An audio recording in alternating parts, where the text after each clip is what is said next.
Hello. Good evening. And welcome to the War Room. Thank you for standing by for the delay. I promise it'll be worth it. Especially if you haven't heard this intro before. Which came to you courtesy of Jimmy James of the New Watch Podcast. I could tell you one time, don't want it with us. If you think he did a good job, you should let him know. I could tell you one time, Because I think he did a great job. we'll fuck you up. I could Tell it's you not one time, it's a not safe for don't work grab intro. guns. I'll tell you one time, this day belongs to us. So anyway, yeah, we're a few minutes late. I'll explain what had happened. It's my fault. I've had a bizarre week. I'll get you caught up on that. I have not had any more negligent discharges. So, sorry if you were looking forward to hearing another story about that disaster. I ain't got one for you. But I do have this wicked intro. I'm not sure if you guys like it, but I just play it all the way through because it's only 2 minutes, and I like it. It's cool. It's awesome. I'm not sure how many of you are out there yet, but if you get here, cool. He's gonna do this for a while. Maybe I should figure out a way to condense this just a little bit. Yeah. It's the last one. You gotta hand it to him. That is epic. It is epic. So anyway, if you didn't hear me through all of that, good evening. Thank you for waiting. I was running late. This is the War Room. This is day 128 of Russia's illegal incursion into the Ukraine. Funny story. People are starting to comment to other YouTubers about this war, and they're demanding people not be so pro-Ukrainian biased, and they should be a little more objective. I'm sorry, but correct me if I'm wrong here. Ukraine didn't invade another person's country. So why in the fuck would I try to defend the attacker? Why? I'll give you a couple of reasons, but they're shallow. One, the Russian import ban has ruined any and all chances for me to be able to purchase Zenitco furniture. So that's my personal gripe. And cool Spetsnaz stuff. But other than that, sorry. It's going to be pro-Ukrainian bias because Ukraine is on the defensive and Russia is being, deliberate agitators. So if you're looking for pro-Russian, you're not going to find it here. Sorry. But my pro-Ukrainian thing's not that pro either. I'm just telling the stories because it's the news. Anyway, before he thinks that I forgot him, let me drag in my co-host. So here is Scott P79, also on the server known as Skottishnaya. So good afternoon, evening to you. Evening. So let me get you guys caught up. We had puppies. Again. Yes, we had puppies. Damn it. I couldn't even find buyers for the last litter. I gave a puppy to my coworker, George. Many of you, if you're on my lobby, you hear him talking where he uses the F word pretty much like a comma. But, I gave him one, and I attempted to sell the others, and everyone was committed, and then just before delivery day, everyone became astronomers. They started looking up into space, and they kept giving me excuses of why they couldn't afford it. And truth be told, yeah, okay, everything's more expensive now. I get it. So I got to the point where I was thinking about reducing my asking price. Just because I got a lot of dogs, you know. Before the litter I have right now, I had eight, eight dogs. Now, granted, they're all small. They're the size of a shoe, but that's still a lot of noise, right? So I didn't want to have that many. And then the dog that I thought was secure and locked away wasn't, because my dad is Dr. Dementia, and he heard her whining in my bedroom, despite the fact that I had her in my room with her mother, and he let her out, and she sort of got connected, and she sort of got pregnant. Now, in the book of animal husbandry, everything's fine. So that's cool. The one she ended up getting stuck to, it's fine. But I thought she wasn't pregnant for like 2 months. I thought she was just having what's called a false pregnancy, because the only signs that she had was her nipples got a little swollen. But, you know, if a female dog goes into heat a few times, their body sort of braces for impact, I guess is a good way to put it.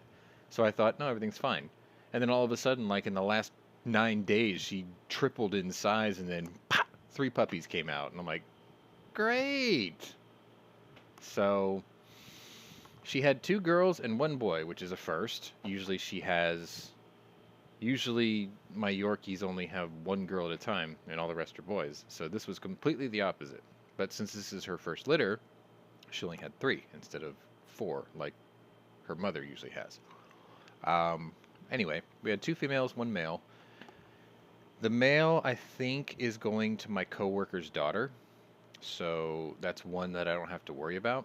But in that process, a few months back, I had sort of offered up the female of my other litter up for sale or adoption, despite the fact that I really had no intention to sell her. Well, 3 days ago, the person that I sent the message to finally answered after almost 2 months. And they were like, "Oh, sorry I didn't get back to you. Is Betty White still available?" I know it sounds weird. Some of y'all know why I named her that, but I'm like, technically yes. However, we had a litter last Wednesday. I have 2 females in that litter. If you'd like to have a newborn, just give me a couple of weeks and I'll let you know when you can come get one. And she was like, "No, I want Betty." And I'm like, "Are you sure? She's been with us for like 6.5 months now. I mean, she's kind of attached to everybody." "No, I want Betty." And I was like, She doesn't want to have to deal with a puppy. maybe, I don't know. She was a Yorkie breeder most of her life too. So she Oh, okay. was like, "No, I want Betty." And I know why, because I hit the lottery with Betty. She's a teacup and she's got 4 colors, which is rare. Usually they're just 2 colors, and they're usually just like silver and blonde. Well, this one is white, black, with a little bit of silver and a little bit of brown, and that's it. And I'm just like, damn. So she wants my Betty. They're coming over tomorrow to pick her up. I'm really conflicted because I don't need this many dogs, but I really like this one, and she really likes me, and it's just like, man, what do I do? So I am without my Betty White tomorrow, and I'm gutted. But the lady paid my full asking price too, no questions asked. And as a joke, I did find out what she does for a living, and when I told my folks that Betty's gonna go, they were very upset. I'm very upset. Everyone's upset. But I said, well, I can't back out now because you can't say no to a federal U.S. Marshal. That's what that woman does for a living. That's why she couldn't get a hold of me, because she was working out of state for the last few months. She had a case. And I thought, okay, fine. So anyway, now it comes down to, well, you got the money coming. What are you going to do with it? First thing my dumbass did was look at milsurps. And then I realized, no, I need to fix the air conditioner in my car. It works, but not as good as it should. I think it needs a compressor, so I'm going to be changing out the compressor, the dryer, and I have to buy the tooling, the vacuum pump, and everything like that. I think I can get everything I need for about $450. So I'll have a little bit of money left over, but man, I'm going to miss that dog. Like, she's got a cute face, and she's the right colors, and she has this I taught her Zoomies and I taught her these stupid little games, and now she's not mine anymore, and it really pisses me off. So if I rabble on about that or ramble on about that, it's only because I'm really bothered by it. I didn't expect to be bothered by it, but I also didn't expect to sell her at 6.5 months. I was fine if she was only 10 weeks old, but it's different. And I told people it's like raising a kid for 3 years and then putting it up for adoption. And they're, one of my friends is like, it's just a dog. And I'm just like, well, you're just an idiot, but whatever. I guess he doesn't own animals. Anyway, I have a full show for you tonight. I don't know if the analytics are working. I did see Shady Hill out in the chat earlier, so I don't know if I maybe took too long to get started. I do apologize for that. But what had happened was I got home, and I've been avoiding the call from the marshal because I've been waffling if I'm going to go through with this or not. Like, I don't care about the money. I really don't. But it is good money. I'm just saying, I don't care.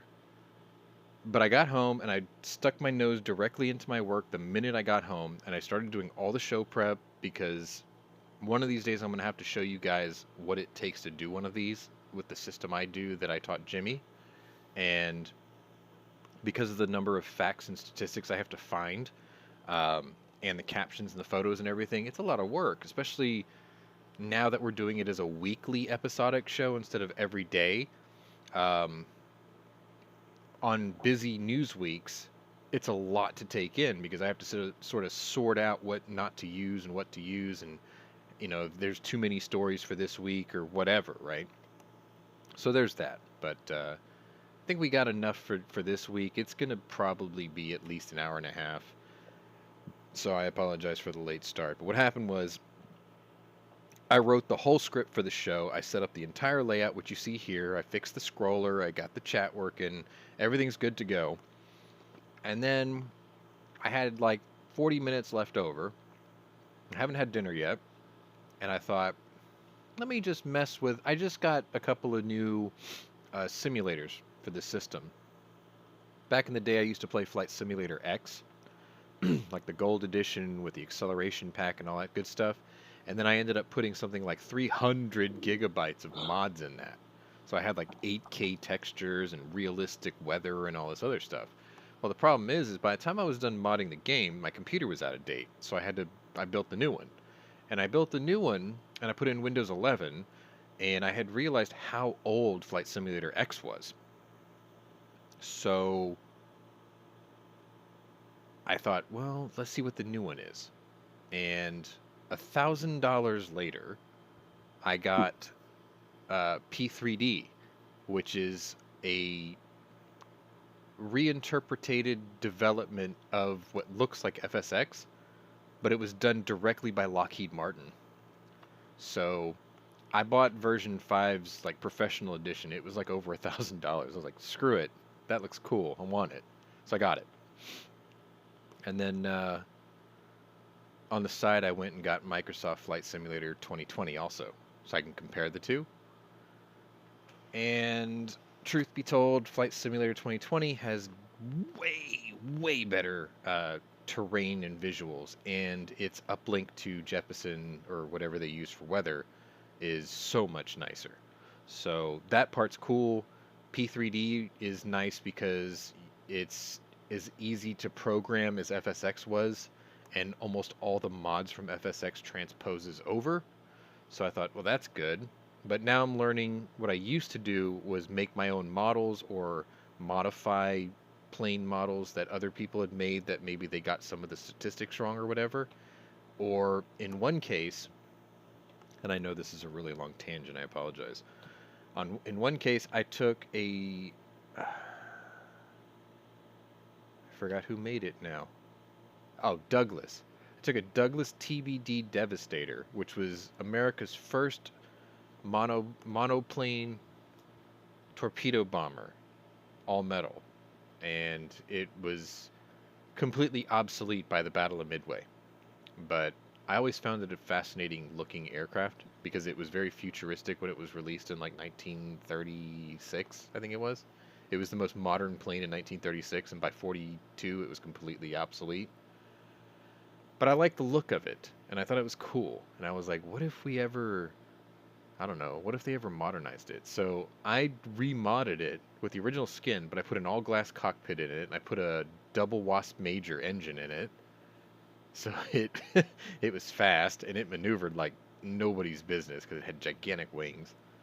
And I enjoyed doing that, but it was a lot of work. So I started trying to figure out how to transpose models over to P3D and now Flight Simulator 2020, which I was downloading software to do it, and I had to restart my system. And I kept telling this machine, I was like, no, let me do a shutdown because it's been a long time since I've done a shutdown on this machine.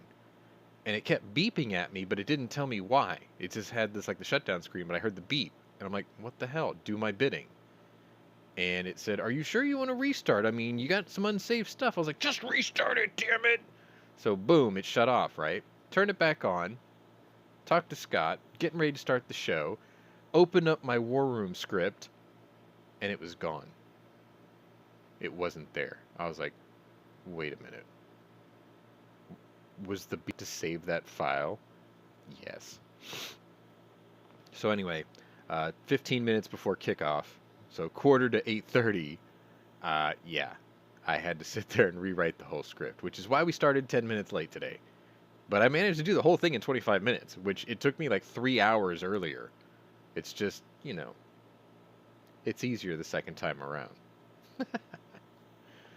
So anyway, looks like I think either the analytics are broken or people got tired of waiting. So most of you guys are probably going to catch this as a replay, which is fine.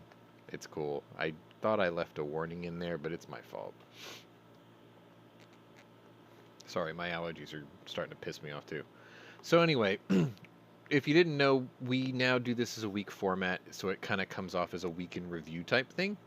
And that has helped my stress level immensely because now I can go back to diversifying my channel like I used to, which you've probably noticed there's been a lot of penny arcades, which, truth be told, they're easy to record and the games keep coming out and I kind of want to show them off. So there was a method to that madness. I also found out today that Ed Finley Retro Gamer 3 has done an update to his Teenage Mutant Ninja Turtles Reshelled, and he invited people who bought the game to get the latest updated version, which made a gigantic mechanics change. So I hit him up for that. So I'll probably do a very short series on that because I'm not going to LP that one. It's just going to be 2 episodes just to show you the differences. And I still have to... I got a 3-day weekend this weekend. I got to deal with the dog thing, which I still don't want to do, if you couldn't tell.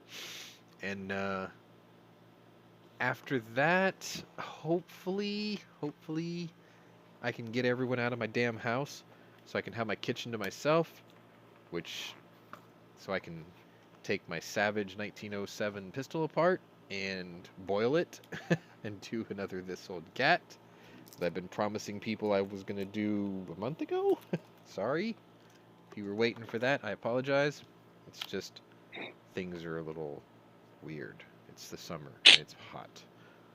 Oh, yeah, and it was over 115 to 19 degrees for the last, month. And I got 2 days of reprieve because of a possible tropical storm that never happened. So, whatever.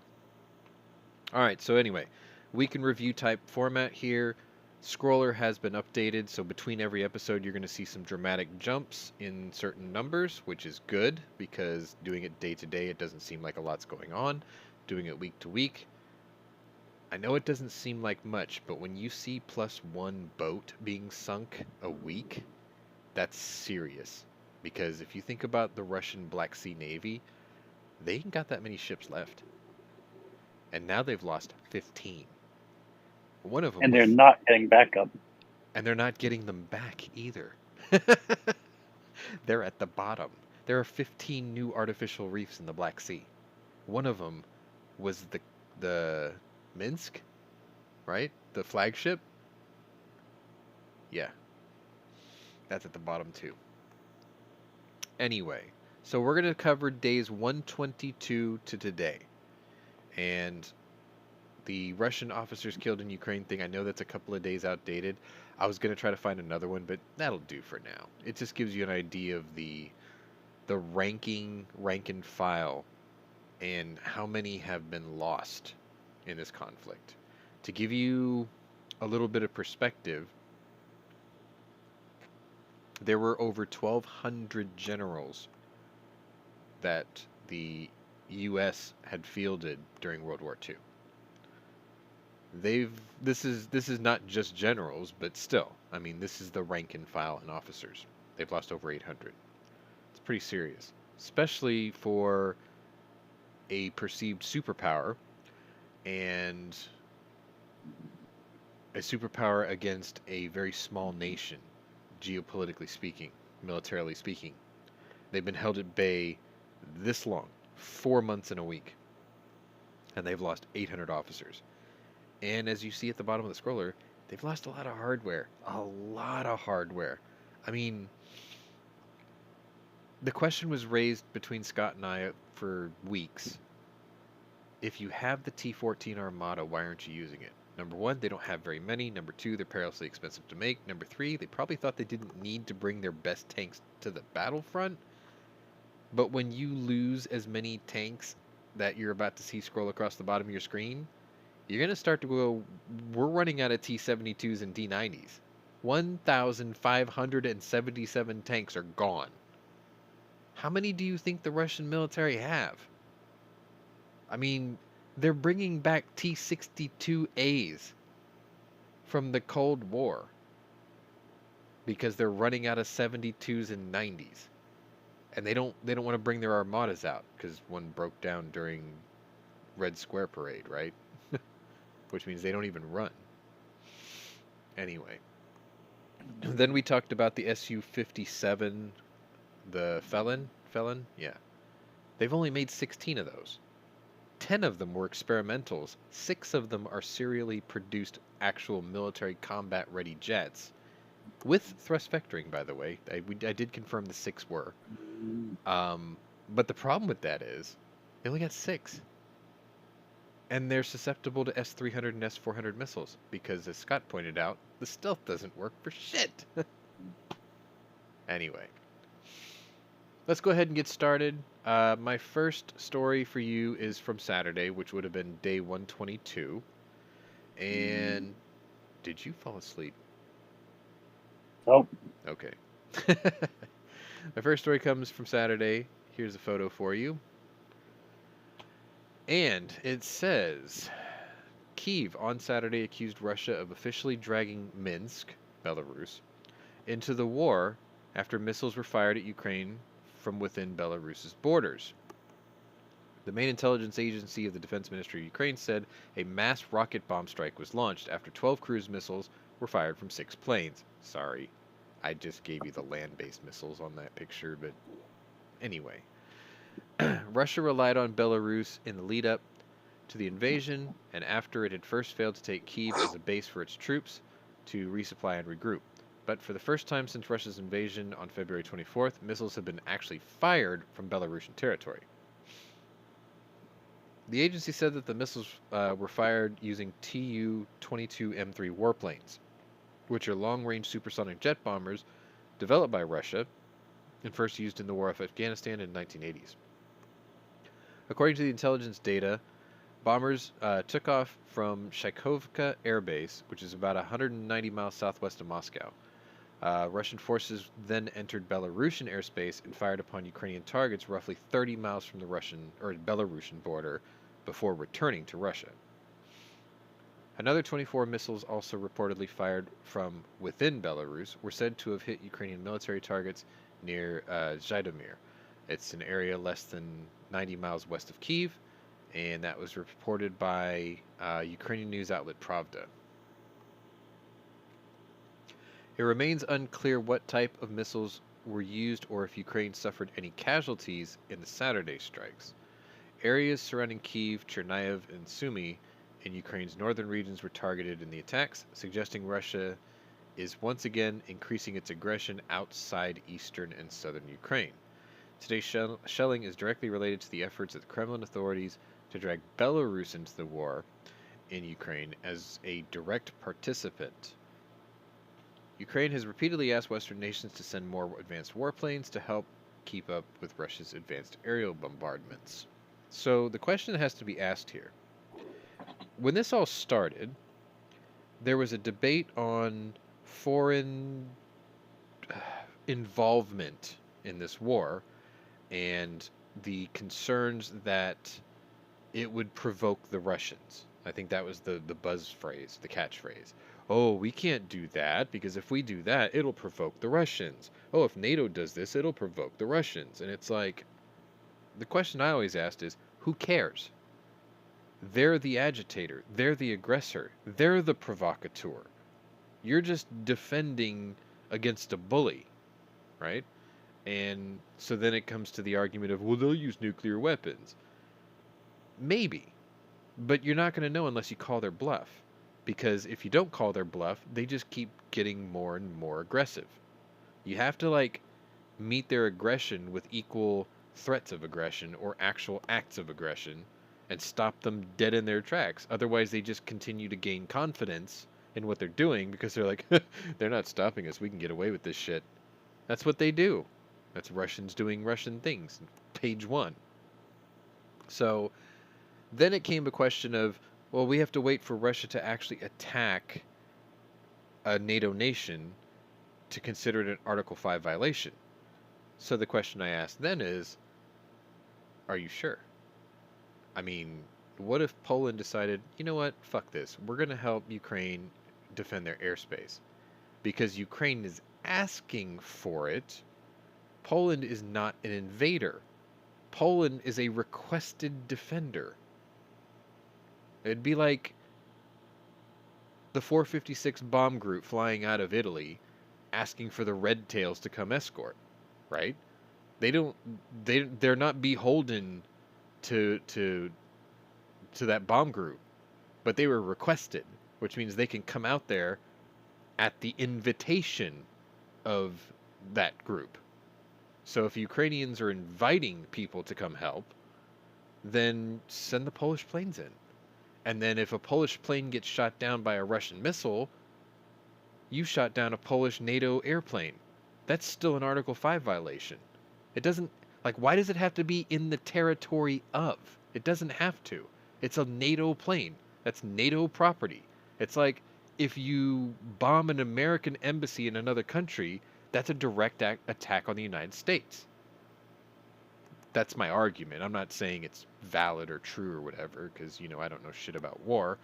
But it's a good question to ask, because at least somebody's asking the questions, rather than letting Russia just run roughshod over Ukraine any which way it pleases.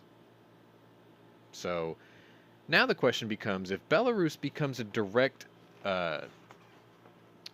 co-conspirator with Russia, does NATO have the authority to declare war on Belarus and attack Belarus only to send a message to Russia to back the fuck off?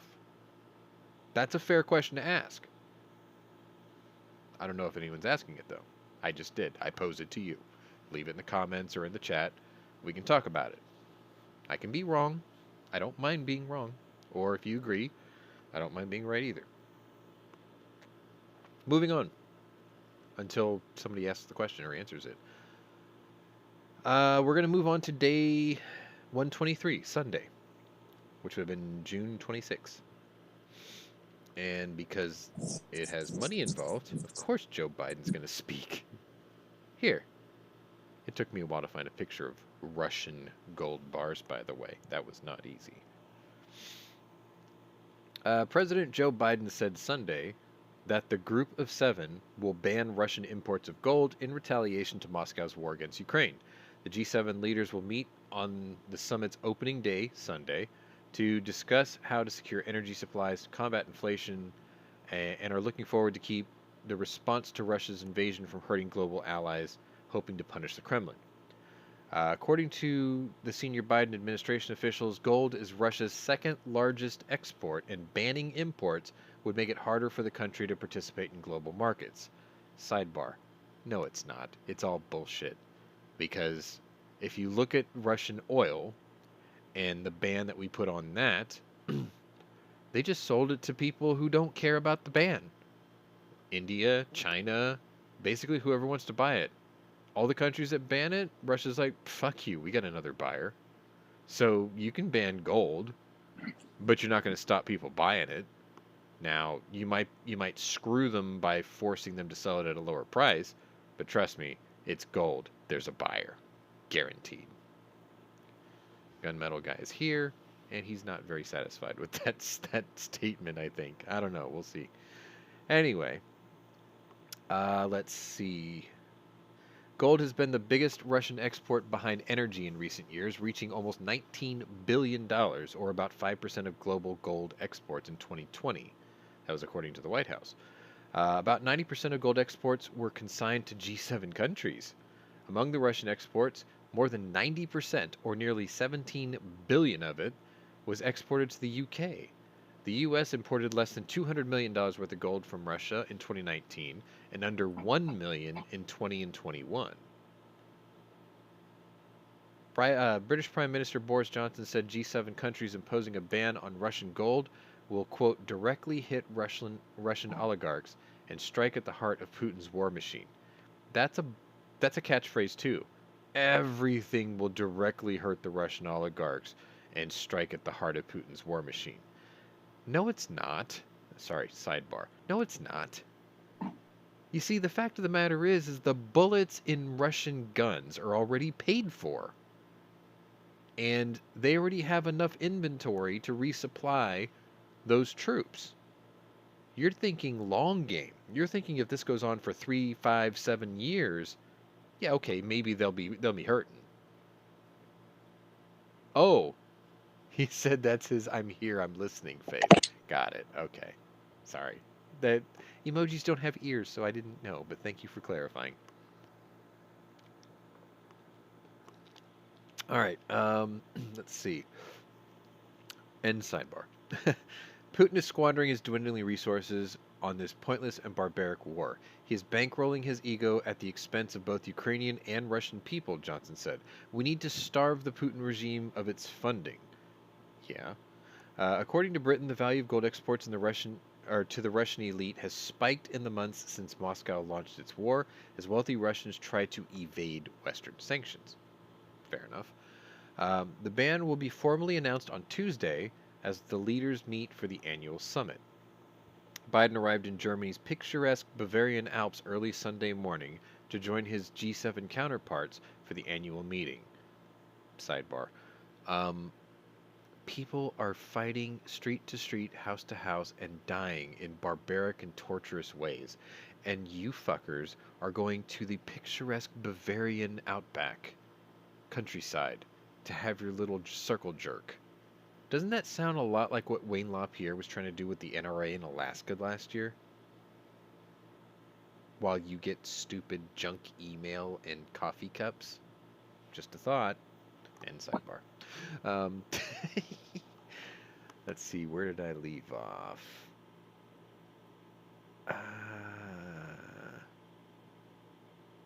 The ongoing global impact of Russia's war in Ukraine is expected to be a key focal point in the discussion. The U.S. President and the international allies strive to present a united front in support of Ukraine. White House National Security Councilman spokesman John Kirby, the Admiral, said Saturday that the summit will address inflation and other, quote, challenges in the global economy as a result of Mr. Putin's war, but also how to continue to hold Mr. Putin accountable, end quote. There will be some muscle movements, that's what he calls it, Kirby said aboard Air Force One on Biden's flight to Germany. Price caps on energy designed to limit Russian oil and gas profits that Moscow can use in its invasion will also be discussed. A senior German official said that the U.S. suggestion pertaining to price caps was being discussed intensely regarding how exactly it would work and how it would fit with the U.S., EU, British, Canadian, and Japanese sanctions regimes. Officials are also expected to talk about how to ensure commitments to tackling climate change while also addressing energy supply needs. There's no watering down of climate commitments, Kirby said. Really? I mean, do we really have time to talk about that shit when people are paying $5 a gallon for gas? Come on. Anyway. Ah, Terry's here. All right, so Biden on Sunday will also formally launch a global infrastructure partnership intended to counter China's influence in the developing world. The president introduced this initiative at last year's G7 summit and named it Build Back Better World. Sorry. Kirby said Biden and other world leaders would announce the first projects to benefit from what the administration considers an alternative to infrastructure models that sell debt traps to low and middle income partner countries and advance U.S. economic competitiveness and our national security. After the summit concludes on Sunday, Biden will travel to Madrid to meet with the leaders of 30 NATO countries to discuss strategy regarding Russia's war in Ukraine. I'm sorry. Build Back Better World. Doesn't that sound a lot like the Clinton Global Initiative? What the fuck has that ever accomplished? Anyway.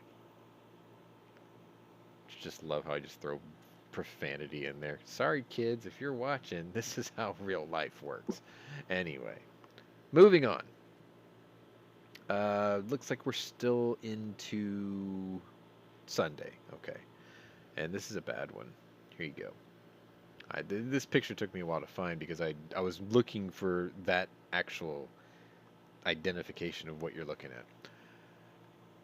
So, President Biden accused the Russian military of torturing Ukrainians using electrocution and other barbaric methods in an official statement Sunday. Biden's statement marked the International Day in support of victims of torture. In it, Biden accused several nations of using torture on either their own people or the people of nations they were attacking. He said Biden has in the past called for Russia and Putin to be on trial for war crimes. Any instance of torture is one too many, and yet every year countless victims suffer this brutal violation of their human rights and dignity. This year, we have been shocked by the horrific acts committed by the Russian forces in Ukraine, including multiple credible reports of torture such as beatings, electric shocks, and mock executions. Mock execution? No, they've been killing people systematically. The other picture I was going to share with you was actually a photo of a doctor doing post-mortem x-rays on, like, the abdomens of dead bodies.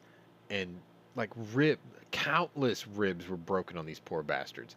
Like, there is torture going on. Make no mistake.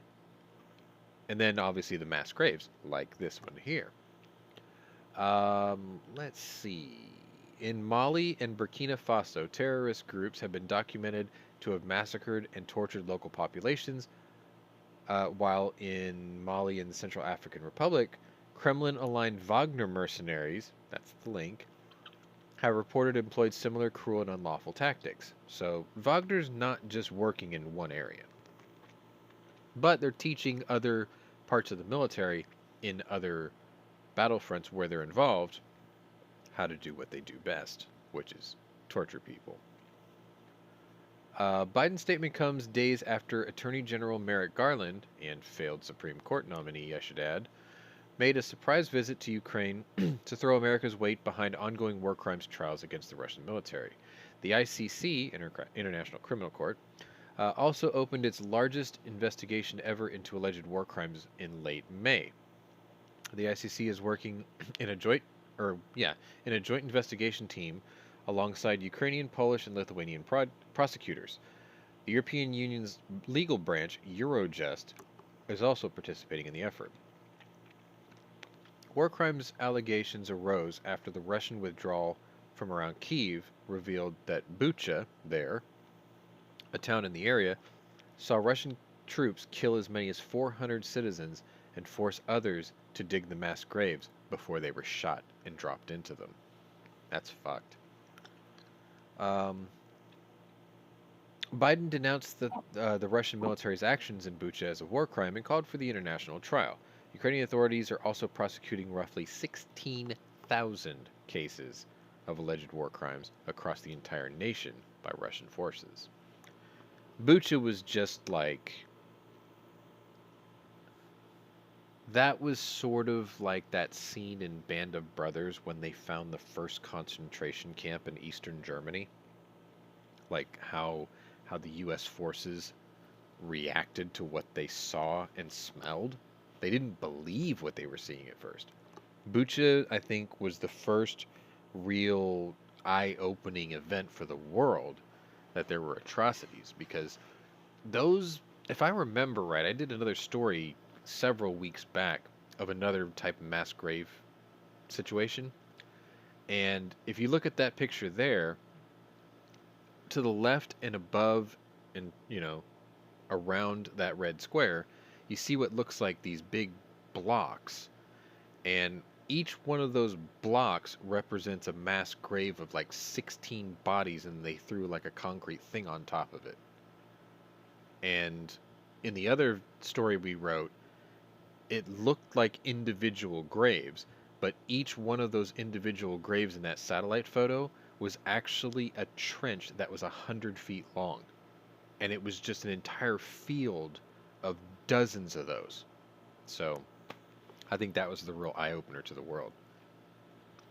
Anyway, moving on, because that picture really upsets me. We're moving on to day 124, Monday, July 27th. So that was 4 days ago? 5 days ago? 4 days ago? Something like that.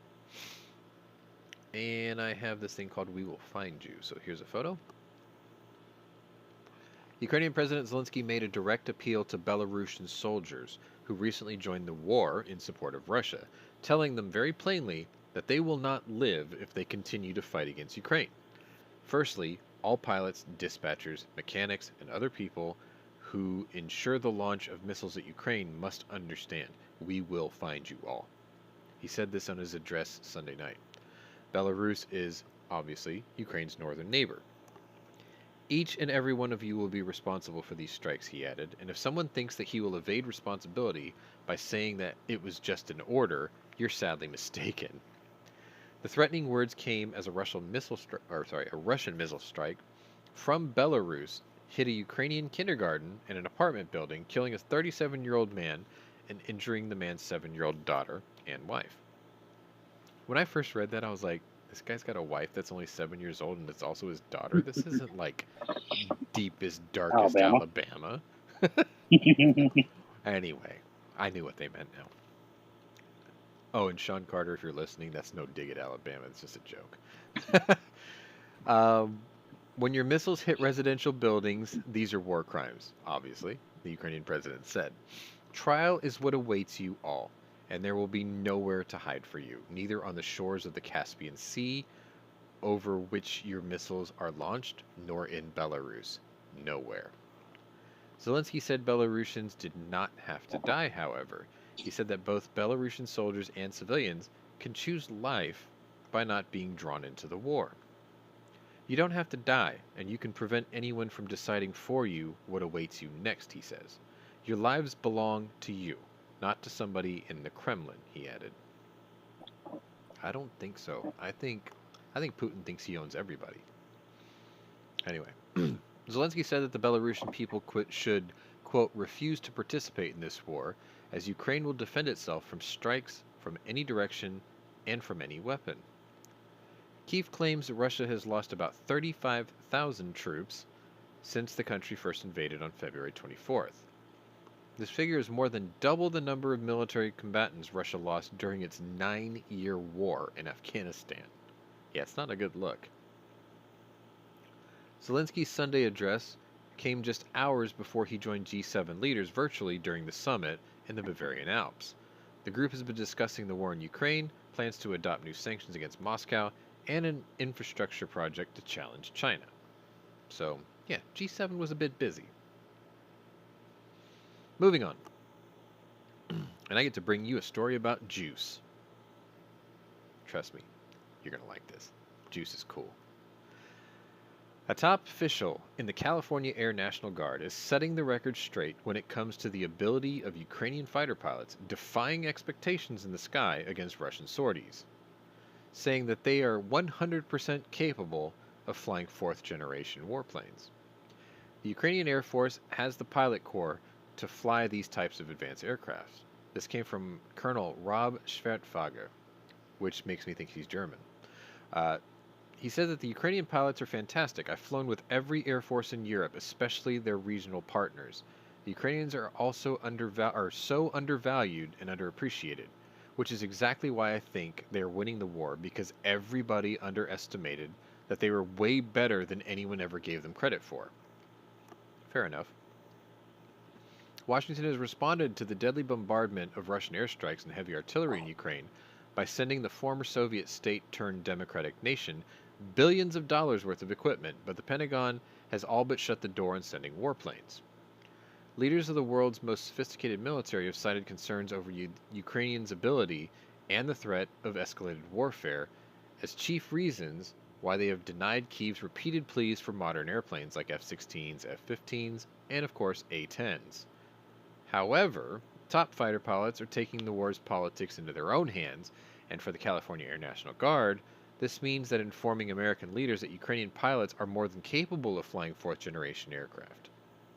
California Air National Guard has held a long-standing partnership with Ukraine and has helped train its military under a state program since the 1990s. You know, as I read that paragraph right there, I was thinking of the excuse that the government's been giving. And the one excuse that they have yet to say out loud is, look, you're probably capable pilots. We don't know that. We're just ignoring these guys who have actually been flying with you.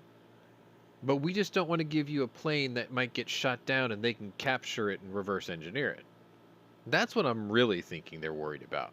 But then again, if you think about what they're asking for, F-16s, F-15s, and A-10s, they're asking for stuff that we fielded decades ago. They're not asking for F-35s. They're not asking for Raptors. They're not asking for...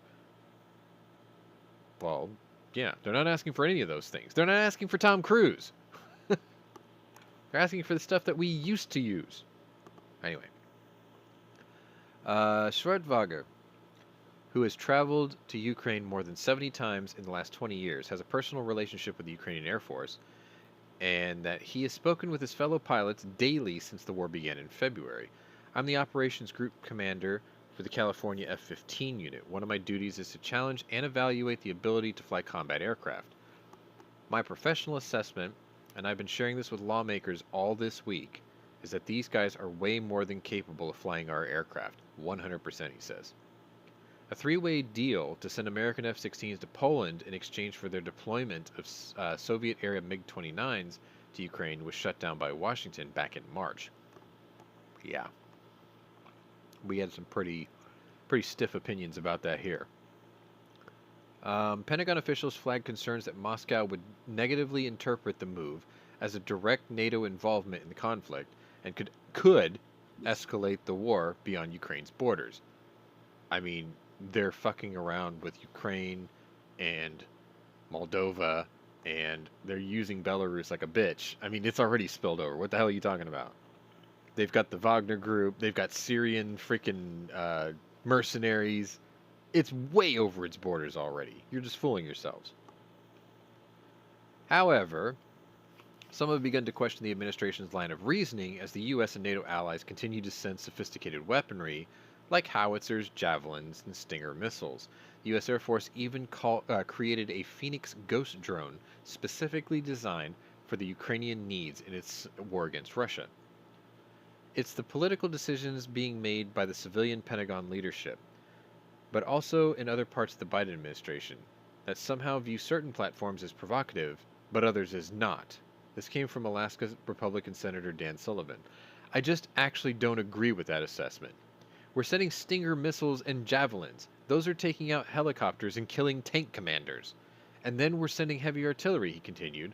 What's the line between letting them defend themselves as something that's offensive and provocative?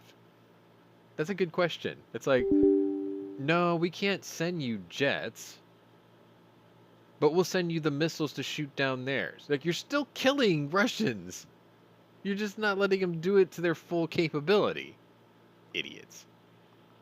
Anyway. Sullivan hosted a bipartisan meeting last week with 2 Ukrainian fighter pilots who traveled from the front lines to Washington to outline their urgent need for modern aircraft to U.S. lawmakers. We talked about these guys last week. The Russian Air Force is still very active in the east and in the south of Ukraine. One fighter pilot who answers under the call sign of Juice. Of course, they're not so stupid as they were during the first weeks of the war. They've changed their tactics, but they're still deadly. He says this in reference to Russia's aerial bombardment. They're sending their attack jets and helicopters at low altitudes through the front lines to attack our warfighters in the trenches. I didn't even know they were fighting in trenches. We need to react. We need to intercept them. We need to save the lives of our citizens and our ground troops, he added. Juice, who was also given his call sign while training with the California Air National Guard back in 2018, after repeatedly ordering juice instead of alcohol, went out with his American comrades. This came from his fellow Ukrainian pilots and said that they could be trained up on modern airplanes in as little as 3 to 6 months. When questioned about this relatively short training period, Schwertfager backed the suggestion and said that he would roughly estimate that a 4-month training program would more than suffice. Now, think about what he's saying here. This war has been going on for 4 months and 1 week. He said that these guys could have been trained up in F-16s in 4 months. Which means, had Washington not fucked around, this would have been over already. At least in the air. They were asking for our planes when this started. They would have been trained how to use them a week ago. At least by this guy's estimation. Because he trained them! Anyway. I've flown with these guys multiple times. And they're all professional pilots, he says. They come from a Soviet doctrine, which is much different than ours, but they have adapted as a hybrid in their capabilities. Schwertfager said that the Ukrainian Air Force has not fully integrated Western or NATO capabilities into their fighting force, nor have they solely maintained former Soviet era practices either. They're somewhere in between, and this is where I think they get a lot of advantage when they're fighting the Russians, he says. They could, given the opportunity, really excel. Well, yeah, I mean, we sort of talked about this too, right? You don't want to fuck with the Polish, ever. Especially in a land campaign, because they own every model of NATO tank in the arsenal, and Russian tanks. So it's like, they know how to use them, which means they know how to kill them too, because they know the weaknesses and the strengths. At least their motor pool They also does. have the most of any NATO country in Europe. Yeah. And it's like, they have the motor pool. Those guys are like, look, you just got to shoot it right here. Or if you're driving it, he's like, look, you need to make sure that this is always protected. You know, hold down and cover this part of this tank or you're all dead. You know, it's like, they're very quick studies. And I'm sure the Ukrainian pilots are the same way. They came from Russian doctrine. They're learning NATO Western tactics, and now they can sort of hybridize their tactics because they know Russian tactics, so they can say, well, okay, us doing Russian tactics against the Russians doing Russian tactics, probably not going to work. But we know what they're going to do, and we know that this NATO tactic would work great against it. So it's like, in those situations, that's very clever. They're sort of ahead of the curve. They know both doctrines. Pretty cool. Anyway, let's move on. Juice. I think the story about how he got that name is kind of funny. Kind of funny. Little sad, kind of funny. Doesn't drink. Teetotaler. So be it. Or just didn't want to get drunk before flights. I mean, that's the best time. Cause, why? You know, so that they can use the pure oxygen to clear their head? No inhibition, which means you'll pull off maneuvers that you probably would have chickened out before. Anyway. Or you crash your plane. If you're Harrison Ford, maybe. Sorry. Doesn't even get off the taxiway. Anyway. See, I was really hoping Night Strike would be here by now, because this story, I'm getting into the stories where I get to have a little fun with it. I called this the Mall Strike. It's not funny what actually happened, but, you know, Mall Strike. There you go. Ukrainian President Zelensky said Monday that Russian airstrikes have hit a crowded mall leaving a number of victims impossible to imagine. The mall had over 1,000 people in it when it was hit, by the way. The incident happened in the in Kremenchuk. And videos shared on Zelensky's Telegram page showed a massive fire raging at the site. The occupiers fired rockets at the mall. There were more than 1,000 civilians inside, he wrote. The mall is on fire. Rescuers are fighting the fire. The number of victims is impossible to quantify. No danger to the Russian army, no strategic value, only the attempt of people to try to live a normal life, which so angers the occupiers, he says. Kirill Timoshenko, the deputy head of the presidential office, wrote in a Telegram post that at least 2 people were dead and about 20 were hurt, of whom 9 were in serious condition. Rescuers from all surrounding areas are coming to the scene to put out the fire and work to eliminate the consequences, he also added. I think he meant casualties. Maybe, I don't know. Earlier on Monday, Kremenchuk's mayor said that people had been killed and injured in an attack in a very crowded area of no military importance, but gave no details of the casualties. A rocket attack on Kremenchuk hit a very crowded area. It is 100% certain not to have any links to the armed forces. There are killed and injured people, the city's mayor, Vitaly Maletsky, wrote on Facebook, without giving the number of victims, because they just didn't know at the time. The attack comes as Russia was mounting an all-out assault on the last Ukrainian stronghold in the eastern Luhansk region, pouring fire on the city of Lysychansk from the ground and air, according to the local governor. Yeah, that happened, I think it was Monday. And it was a pretty big deal because, I mean, it was just a gigantic civilian soft target. But, to be honest, that entire mall getting hit like that, 9 deaths only, is sort of incredible. With 1,000 people inside? Yeah.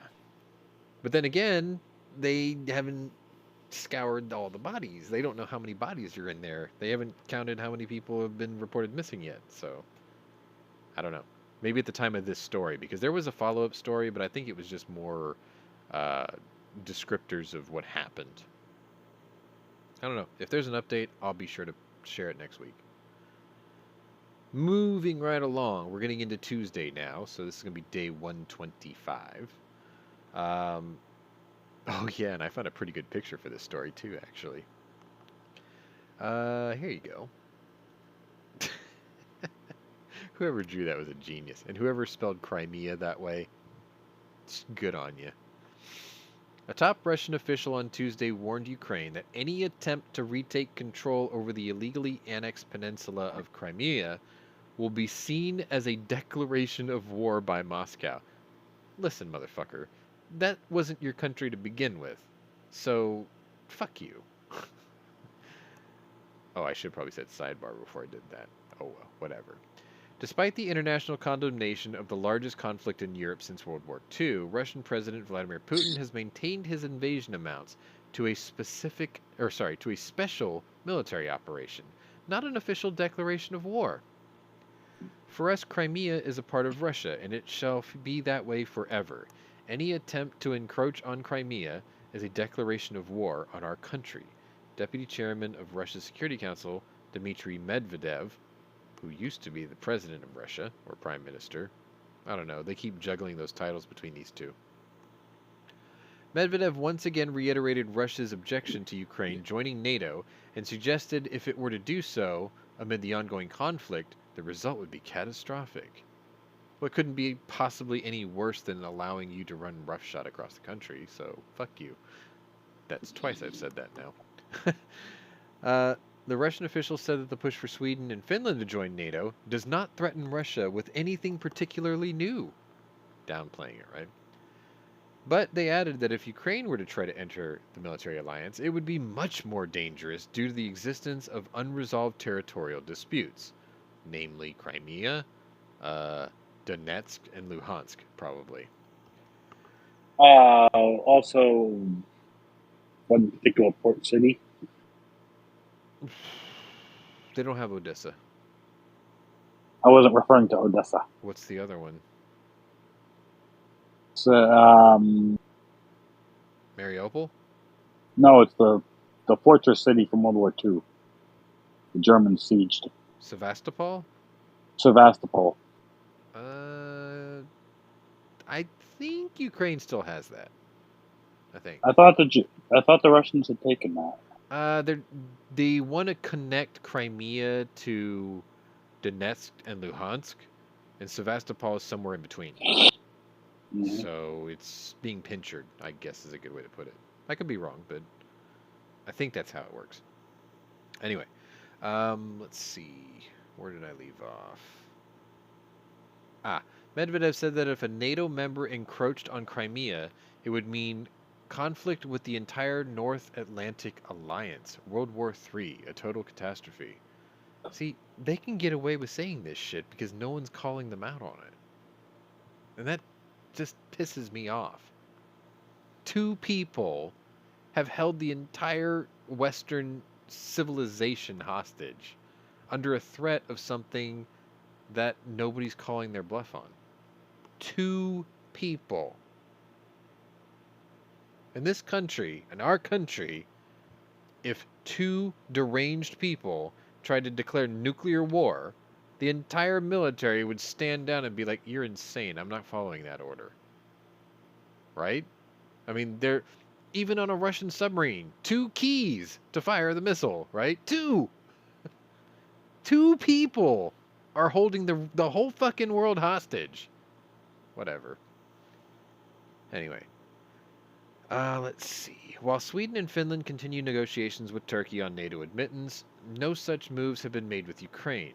In the lead up to Russia's February invasion, Ukrainian President Zelensky said he would work to regain the Crimean Peninsula after Moscow illegally annexed it in 2014. Putin, who held a referendum on the annexation, which the UN and international community has decreed as illegitimate, has said that similar votes will be held in other parts of Ukraine. So yeah, he's just slicing up the pie just like gun control, piece by piece by piece. Zelensky has vowed to keep fighting Russia until its forces are pushed out of Ukraine, but acknowledged last month that removing troops from Crimea militarily will likely not be an option. I do not believe that we can restore all of our country or territory by military means. If we decide to go that way, we will lose hundreds of thousands of people, he said, though Zelensky was adamant that Ukraine will get everything back eventually. Everything. You know, I think the fact of the matter is he's trying to hold out as long as possible to force NATO into this conflict so that when the conflict is over, as a punishment and reparation, Russia will be forced to surrender Crimea back to Ukraine. I think that's what the long game is playing towards. I think the long game is to stay in the battle as long as he can and cause as many casualties to the Russians as he can. That's possible. I mean, with the way that we've been giving the aid, yes. But we're running out of stingers. Yeah, they've already upped production on them. I know. That's going to take some time to replenish. I think the estimate is we've already sent over 70% of it was either our Javelin or our Stinger missile inventory in assistance. 70. I think it was the Stingers, but then That's again, a lot. yes, but we also haven't been producing a lot of them either. Yeah. I think a new order has definitely been put in. But a standing order has been put in. But then again, that comes into, okay, we've given them foreign aid, and now we're spending taxpayer money to replenish inventory. It's like, eventually the voter is going to be like, this is enough. But, then again, if we had a commander-in-chief that actually put his foot down and says, I support Ukraine, we're sending in troops, or I support Ukraine, I'm going to push NATO to do a no-fly zone, then it would expedite this process to its conclusion, whatever that conclusion will be. It's just, like I said, everyone's held hostage by 2 little pricks in Russia. 2! Well, one very large prick in Ukraine. That guy? Yeah. But, I mean, he's not the one making all these declarations. Anyway, let's move on. Same day. That'd be a hard target to miss. Yeah. Yeah, for those of you guys... Well, I don't have the picture, otherwise I would have made that joke, but I can't. Anyway, let me move on, because otherwise I'll try to tell that joke and it won't make sense without the photo. So we're still on Tuesday, and I have this photo here, and I know most of you don't know who that is, but I'll explain. Officials announced Tuesday that Russian forces have abducted Igor Kolikayev. Who is that guy? Who is the mayor of Kherson, after he refused to abandon his city despite months of Russian occupation. The mayor of Kherson said he was doing his duty by remaining in the besieged city, which has been occupied by Russian troops since late March. Ukrainian officials have been sounding the alarm that Russia is looking to annex Kherson, which sits roughly 80 miles north of the occupied Crimean Peninsula since April. So this is part of the land bridge they're trying to build. Tuesday, advisor to the mayor, Helena, oh boy, hang on, I've never had to read this one before. Helena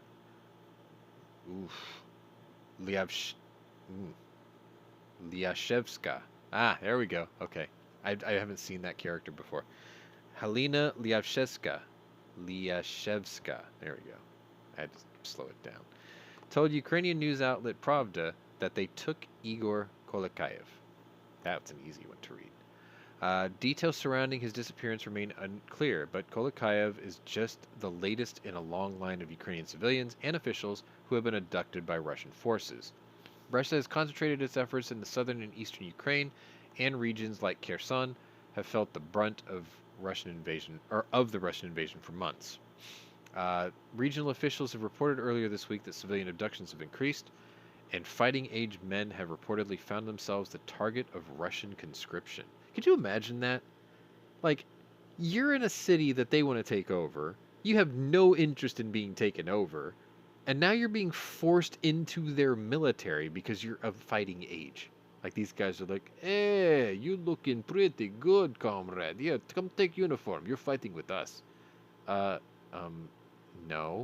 That's when the first chance you get, you turn around and hose them. Yeah, it's like, sorry, I have to go buy a ham. Bye. They're like, come back here, or we shoot you. Okay, fine, fuck. Give me a uniform. Anyway, that's kind of what I feel like they're doing.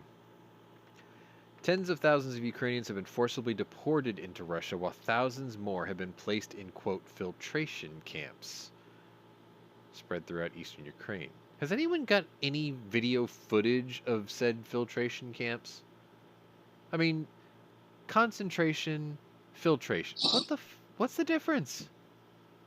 Anyway, it's like concentration is to put people into a concentrated area, right?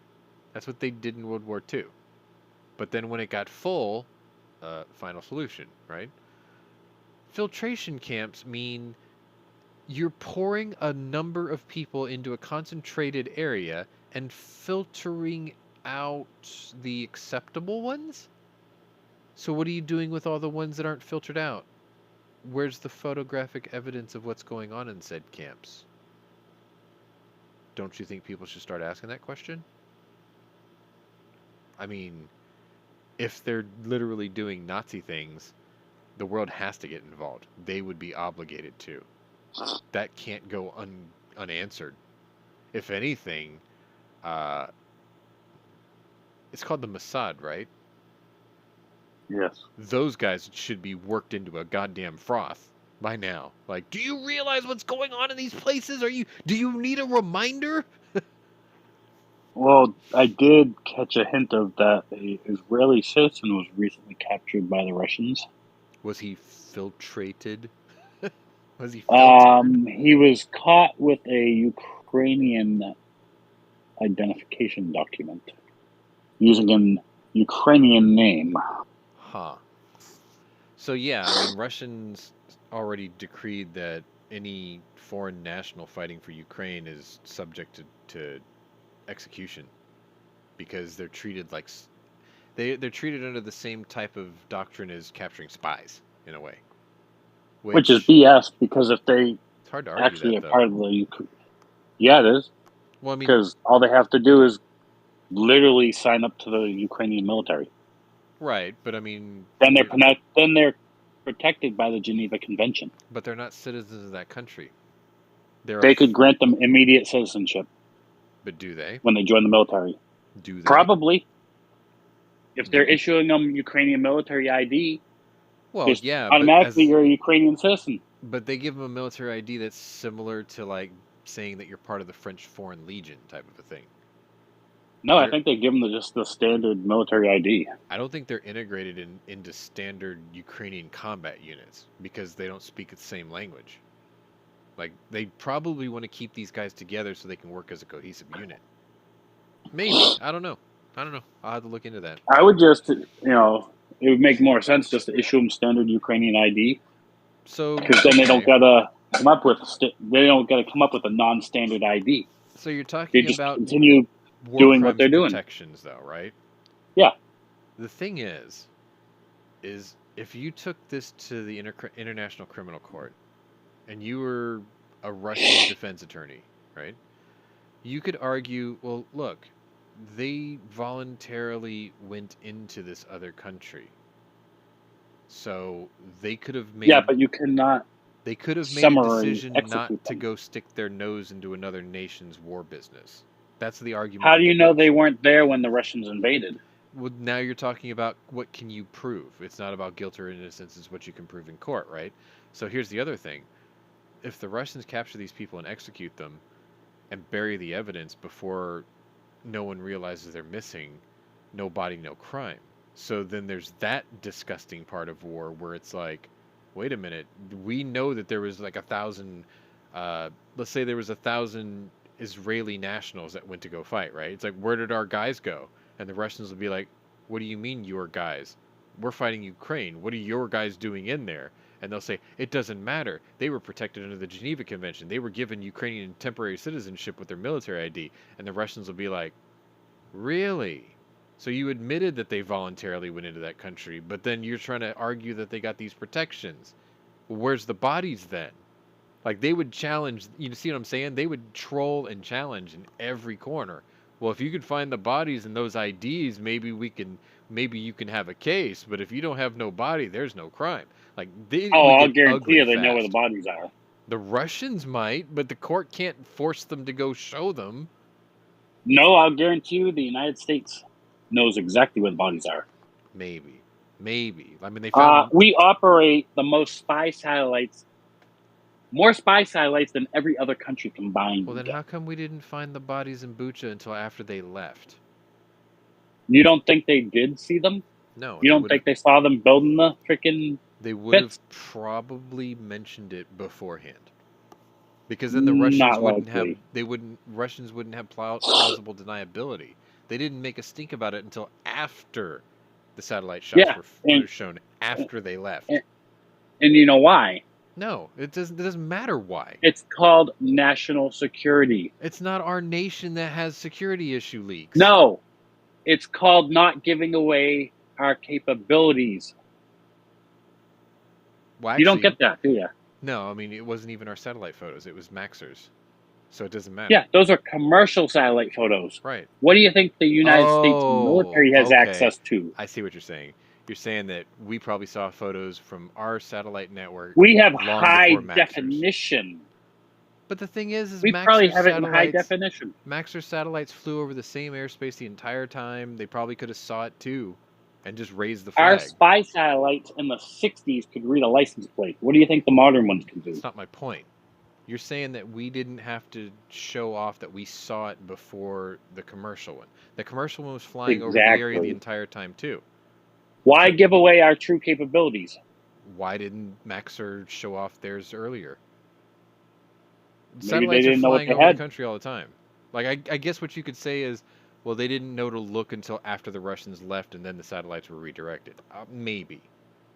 But then again, or somebody dropped them a hint saying, hey, maybe you should check out these coordinates. Possibly. You might find something interesting. Possibly, yeah. Like a guy on the ground saying, hey, you need to put some eyes over here because there's some shit going on. Sure. Okay. Mm-hmm. Okay. Well, then that would stand to reason that if somebody tipped off somebody in the government for us saying, hey, you need to look at that, and we didn't want to actually put assets to do that, we would have called Maxer and say, hey, you might want to look at this. Let the civilian take the hit, right? Okay, go look at this. They could pose as just a dude on the street saying, hey, go look at this. And they were like, who are you? And the phone's already hung up. I don't know. There's too many ways that you can verify that or deny it, I guess. Either way.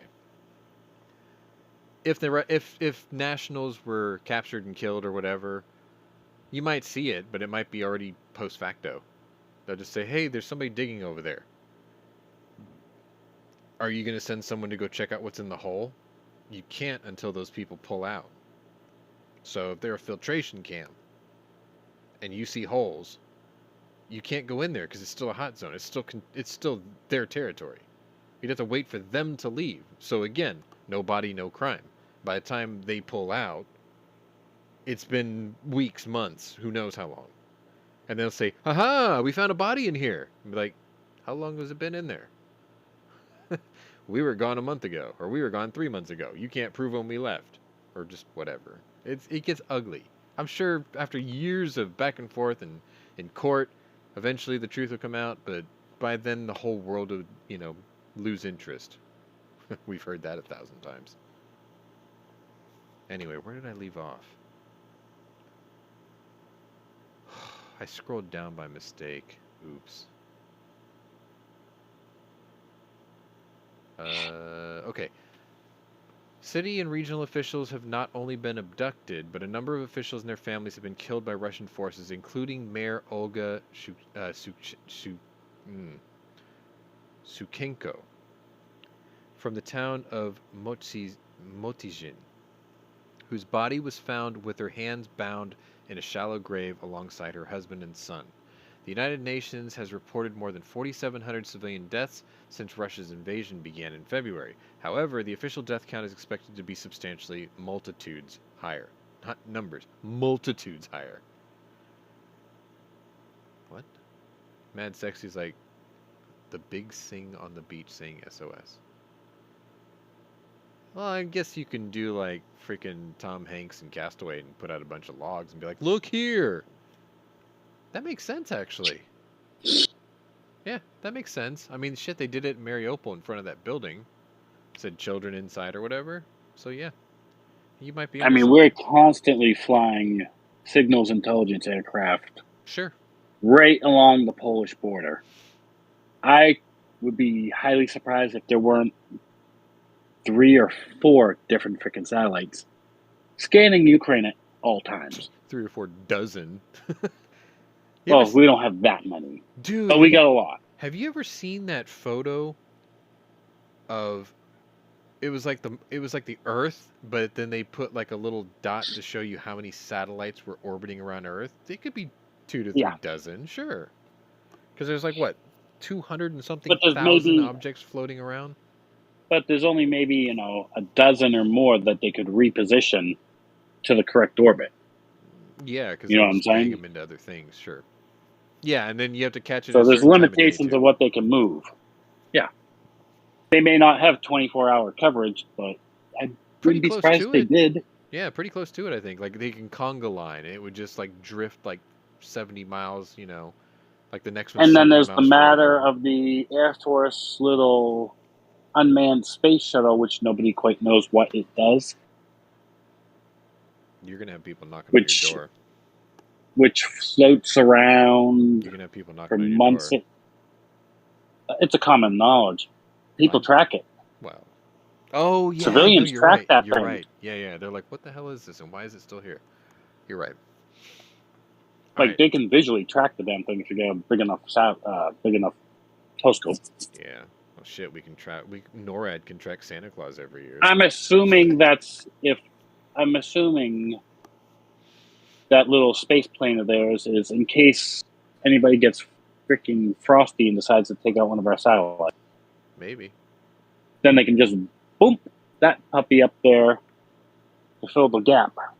I'm of the opinion that Santa Claus is the most powerful geopolitical spy satellite on Earth. I mean, you see how fast that fucking thing... You see how fast he moves in NORAD? Are you kidding? Well, he also knows everyone's names. Yeah. Like, he's his own walking alphabet. Freaking, yeah, Jesus. He's his own federal agency. Yeah. One-man federal agency. His little dwarves are his agents. Jesus. I think they did a statistic that he would have to sit there and go down the chimneys of something like 200,000 houses a second to do what he does on Christmas Eve. The dude Well, is an here's the esper. thing: not everybody believes in freaking Santa Claus. I know. Some people believe in Candyman. Or Pennywise. Or that Putin is a badass. Whatever. Anyway. Was a badass. Was a badass. Now he's a sawed-off little shit. Someone's gonna... Somebody in Russia's gonna watch this and hit the closed captioning in Cyrillic and be like, "How dare he say that about great leader?" Anyway. Let's see. Casualties and the true impact of Russia's invasion remain largely unknown in some parts of eastern and southern Ukraine. Well, yeah, that's where the filtration camps are. Only after Russian forces retreated from the northern regions in Ukraine in late March, including the town of Motizhin, just west of Kyiv, were officials able to start to uncover the depth of atrocities committed there. Finally got through that story. Let's move on. Moving right along. Oh, this was actually a pretty interesting story here. And I think you and I talked about this a bit too. Here you go. Let's see. Turkey has lifted its opposition to Sweden and Finland joining NATO. This came from Secretary General Jens Stoltenberg, also known as the European underwear model. He should be in like Spiegel magazine or some bullshit. Anyway, he Question confirmed is, this what on did they get Tuesday. promised? Yeah. The momentous breakthrough came during a leaders' summit in Madrid this week, as Russia's ongoing invasion of Ukraine overshadows Europe. We now have an agreement that paves the way for Finland and Sweden to join NATO, Stoltenberg said, after urgent top-level talks. The war in Ukraine has prompted Sweden and Finland to abandon their long-held non-aligned status and apply to join NATO. Turkish President Recep Tayyip Erdogan blocked the move because of the Nordic country's support of Kurdish rebel groups that Turkey considers terrorists. Finnish President Sauli Niinisto said that the three countries' leaders signed a joint agreement after talks on Tuesday. Turkey said that it, quote, got what it wanted, including full cooperation in the fight against the rebel groups. Stoltenberg, speaking at the opening of a crucial summit, said that the meeting would chart a blueprint for the alliance in a more dangerous and unpredictable world. To be able to defend in a more dangerous world, we need to invest more in our defense, Stoltenberg said. President Biden praised the agreement, calling it a crucial step towards a NATO he wrote this wrong. Crucial step towards a NATO invited to Finland and Sweden, which will strengthen our alliance and bolster our collective security, and a great way to begin the summit. I had to read that 3 times and I still don't get what it means. Moscow's invasion of February 24th shattered European security and brought shelling of cities and bloody ground battles back to the continent. NATO, which had begun to turn its focus to terrorism and other non-state threats, has had to confront an adversarial Russia once again. Diplomats and leaders from Turkey, Sweden, and Finland earlier held a flurry of talks in an attempt to break the impasse over Turkey's opposition to expansion. The 3 countries' leaders met for more than 2 hours alongside Stoltenberg on Tuesday before an agreement was announced. Erdogan is critical of what he considers the lax approach of Sweden and Finland towards groups that Ankara deems national security threats, including the Kurdistan Workers' Party, or PKK, and its Syrian extension. American support for Syrian Kurdish fighters in combating ISIS has enraged Turkey for years. Turkey, meanwhile, which actually changed names, I don't know why they still write it this way, it's actually Turkey, like yee, Turkey yee. That thing is in there now. There's like a Y-I. No, it's like yee, that kind of thing, because there's a Y-I at the end now. You missed the joke. Well, you didn't know about the yee thing, but yeah. Turkey he. Okay, you're going to have to explain that one. Who used to say that? He. A lot of people. In a very high-pitched voice. I don't know. Who was a child star. Still don't know. Just spoon feed it to me. Who supposedly bleached his skin. Oh, Michael Jackson. There you go. Okay, now I Yes. get it. Okay. Turkey. Okay, I gotcha. I still like the yee thing, because there's a Y-I or an I-Y at the end or something. So we're Mad Sexy's like, so we're eating turkeys now. Yes. Anyway, so yeah, Turkey meanwhile has demanded that Finland and Sweden. This is the deal that they came to, by the way. I was hoping I didn't have to sidebar this, but it is in the story.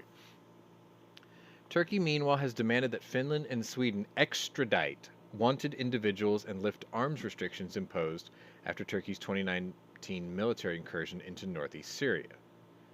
Ending the deadlock will allow NATO leaders to focus on their key issue, an increasingly unpredictable and aggressive Russia. Stoltenberg said Monday that NATO allies will agree at the summit to increase the strength of the alliance's rapid reaction force nearly eightfold, from 40,000 to 300,000 troops. Troops will be based in their home nations, but dedicated to specific countries on NATO's eastern flank, where the alliance plans to build up stocks of equipment and ammunition. So they're gonna bolster the numbers to 300,000. They're gonna stay garrisoned at home, but they're gonna move all the equipment to the eastern flank, probably with a security force to make sure that no one's taking it. And then should they have to basically QRF over there and get their shit and go, it's all ready to go, I guess. Anyway, it's the underwear model and the Angry Turk. But yeah. The reason that the Turkish were against it for the longest time was because they were fighting for extradition protections to be removed from certain groups in Sweden and Finland. Once they got that, okay, we'll consider it. Then Turkey was like, cool, we're on board. We'll send you a list. And NATO was like, cool, send the list. And they'll just slow walk it. You know that. They got what they wanted, so they'll just slow walk it at this point. And then I'll piss off Turkey even more. And then Russia will ally with Turkey because Turkey will feel betrayed. This is tinfoil hat theory, by the way. Moving on. We're at Wednesday, June 29th, day 126. Don't worry, we're getting close to done. I think I got 5 stories left. So here's a photo, and if the Polish Hammer was here, he could read that to you and tell you exactly what that means in English. I'm pretty sure what it says is, I'm going to try to attempt this. Essentially what it is Poland welcomes the American 5th Army Corps. That's essentially what it means. How do I know that? I'll tell you why. President Biden is ramping up U.S. military deployments across Europe in the coming months, the White House announced Wednesday. According to a White House fact sheet, Biden has ordered additional bases, soldiers, or assets to be set up in Poland, Romania, the UK, and the Baltics. Poland will receive a permanent headquarters for the U.S. 5th Army Corps. 2 additional F-35 squadrons are being sent to the UK, and Romania and the Baltics will see increased rotational deployments. The U.S. is also placing an air defense artillery brigade and short-range air defense battalion in Germany. Italy will also receive a short-range air defense battery. The 2 deployments will total 625 and 65 personnel, respectively. The U.S. also says it is working with Spain to increase the number of destroyer warships stationed at its Rota port from 4 to 6. All of these combat-credible forces and enablers are supported by significant investments in the long-term U.S. presence in Europe, the White House wrote, adding that the U.S. continues to spend $3.8 billion annually on the European Deterrence Initiative. The increased deployments come in response to Russia's ongoing invasion of Ukraine, while the U.S. has said that it will not deploy troops directly to defend Ukraine. So they say. U.S. troops would get involved if Russia attacks a NATO country. Then we'll get into that argument about sending in planes across the border. You know, that whole thing we did earlier? Right. NATO has also expanded its membership in response to the invasion, with both Finland and Sweden applying to join the alliance. While Turkey initially opposed their entry, it gave the green light on Tuesday. The U.S. and NATO have not directly intervened in defense of Ukraine, but they have offered billions of dollars worth of military support in recent months. The U.S. passed a $40 billion aid package for Ukraine in May that included $26 billion in weaponry and security funding. Security funding. Oh, look, he is here. He's in the chat. It says Forward Command of the 5th U.S. Corps. Oh, thanks. Cool. Nice. See, he translated it.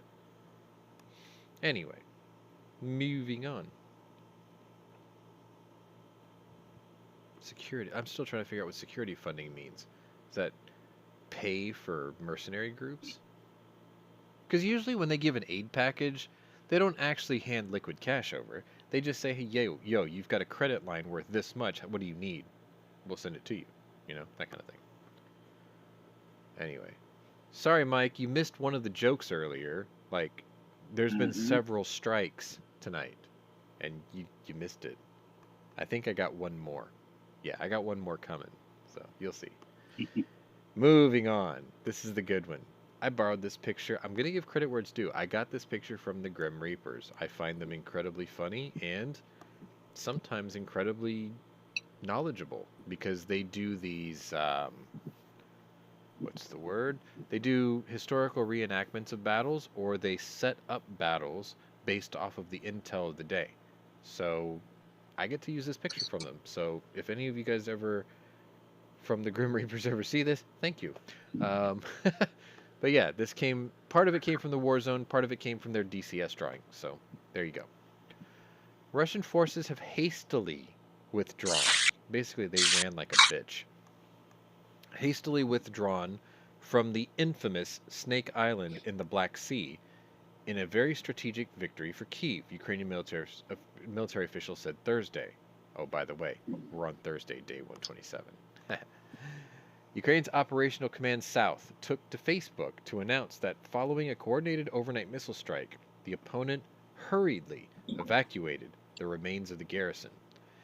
The command posted a picture that showed the island covered in fire, black smoke, and the aftermath of heavy missile fire. Kaboom! Andriy Yermak, Ukrainian President Vladimir Zelensky's chief of staff, tweeted, "No Russian troops on the Snake Island anymore. Our armed forces did a great job." The news could not independently verify the reason for Russia's withdrawal from the hugely contested island located just off the coast of Odessa. But Russian forces claim they abandoned the strategic outpost in a, quote, gesture of goodwill, as the UN looks to secure shipping corridors amid increasing concerns over global food shortages. Sidebar. This was not a gesture of goodwill. What you're seeing in the picture there is the reinforcements that Russia had moved in immediately after they took over Snake Island. They put the Panzer S-2 and the Tor missile systems on that island. They porcupined that island with anti-aircraft missiles. Like, tons of them on that little tiny island, because it gave them a forward AA battery, essentially. That S-400 line that you see there is basically there was a line that was drawn that shows the S-400 missile strike range, but having shorter range stuff right there at Snake Island freed up other assets, essentially, which makes a lot more sense. But they didn't leave a gesture of goodwill. They got spooked by a missile strike, and they left all this great stuff behind. Like, some of it probably got destroyed, but I don't think all of it did, which means the Ukrainians just got some Panzer S-2s and some Tor missile systems, and now they're pointed in the opposite direction. Hey, right? Well, you know what scared them off? Hmm. The Ukrainians now have Harpoon missiles. Yeah. Yeah. Which means they could not reinforce or resupply Snake Island. Maybe they used them on Snake Island. No, Harpoons are mainly for anti-shipping. Okay.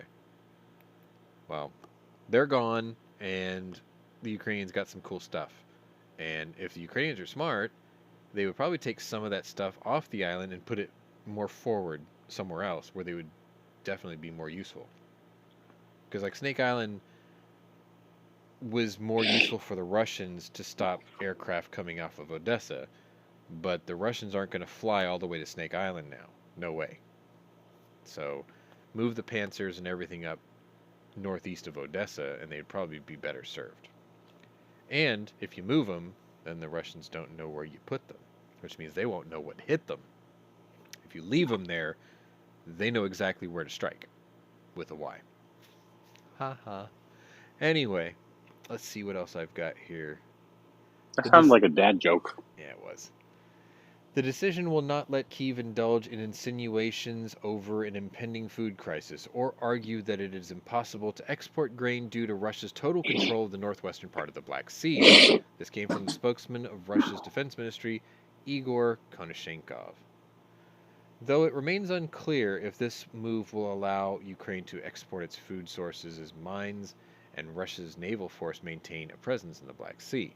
Snake Island has gained notoriety in the first days of the war after Ukrainian soldiers infamously refused an ultimatum of surrender or death. Mad Sexy asks, but what if they do go to Snake Island after making them think they're not? Well, the problem is I know that Pantsir is covering that land there underneath it, but from that space to Snake Island is probably 100 or so miles, maybe longer. I think I covered the scale too, sorry. You would be caught on AWACS. I think that's what it's called, right? Radar? Well, You would be caught on that long before you got to the airborne island. early warning. Yeah. Like, they're going to know If you're the coming. Russians have one flying around there. No, if the Ukrainians had one. Mad Sexy was asking why the Russians, what if they do go back after making you think they weren't? You would be seen coming. It works against them to traverse that sea now. Because well, now I'm they've sure got the all U.S. that is stuff. feeding them AWACS intel. Yeah. So we'd probably give them a heads up. Plus satellite, too. So I got radar, AWACS, satellite. Is the Seawolf still kind of hiding out in there? Because they're probably just sitting on the bottom. There's definitely a submarine, U.S. sub in the Black Sea. Don't doubt for a second that there's not a nuclear submarine that we've got catfishing on the bottom of the Black Sea right now, just kind of listening for things, you know? Like, that makes sense to me. They're nuclear boat. Like, they don't have to surface for weeks. They could just lay there and just be like, months, yeah. They could just lay there making pizza on Friday nights and sipping on, Coca-Colas because they're at the bottom of the ocean. Well, not the bottom. They're on the shelf because the Black Sea's deep in some places. But they're just chilling like catfish, just listening for whatever's going on. Mm-hmm. Anyway, moving on. Here we go. Here's the inside shot of the Mariupol theater that was bombed. You know, the one that had the Cyrillic stones laid out saying children inside, and they struck it anyway? Who the fuck does that? The bombing of a theater in Mariupol. Yeah, I think it's a Seawolf, actually, Mike. I think it is the Seawolf, by name, actually. Anyway. The bombing of a theater in Mariupol, Ukraine, where hundreds of civilians were sheltering in the early weeks of Russian invasion, amounted to a clear war crime, according to Amnesty International, in a report that they had released on Thursday. The human rights group interviewed dozens of survivors of the attack and analyzed satellite imagery, radar data, architectural blueprints of the structure, and video evidence in coming to its conclusion. Many people were injured and killed in this merciless attack. Oh, let me drag him in. I didn't see him in the green room. There, now we have Mikhail Naistryksky. Oh, hey, how's it going? Hi. Many people were injured and killed in this merciless attack. Their deaths were likely caused by Russian forces deliberately targeting Ukrainian citizens. This came from Amnesty International Secretary General Agnes Kalamard in her statement on Thursday. The ICC and all others with jurisdiction over crimes committed during this conflict must investigate this attack as a war crime. All of those responsible must be held accountable for such death and destruction. The drama theater in Mariupol, which is a key port city on the south coast of the Sea of Azov, became a meeting point for civilians who were fleeing violence and seeking food, water, and shelter. On the morning of March 16th, Amnesty International believes that 2 500-kilogram bombs were dropped on the theater by Russian tactical fighter aircraft. There was no legitimate military objective proximate to the theater. There was no significant military presence inside or close to the theater at the time of the attack, or the days during, before, or after it.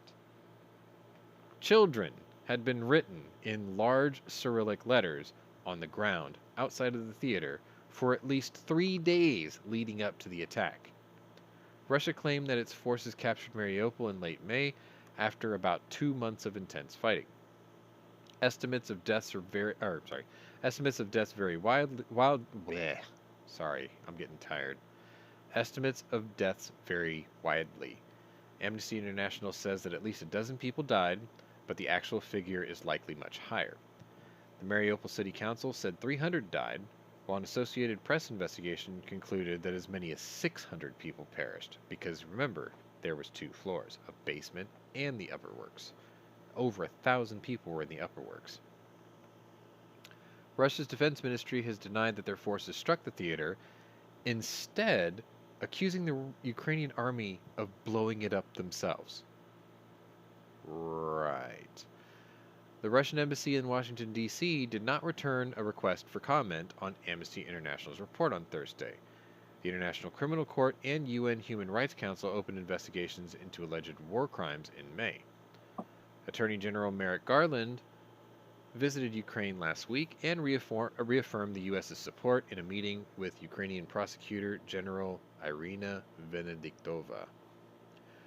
America and the world has seen the many horrific images and read the heart-wrenching accounts of brutality and death that have resulted from Russia's unjust invasion of Ukraine, Garland said in a written statement. There is no hiding place for war criminals. Well, this country's full of hiding places for political criminals, just saying, just a thought. Anyway, moving on. Mike made it just in time for his other joke for the day. Here you go. Uh-oh. Bing! I call this photo the Odessa missile strike, with a Y. At least 18 Ukrainians, including 2 children, were killed and another 30 were injured in Russian missile attacks near the southern port city of Odessa early Friday. We are at Friday, today, July 1st, day 128. Finally, we've made it, ladies and gentlemen. We're here. The attacks were centered on a residential area of the small town of Serkiva, around 30 miles southwest of Odessa.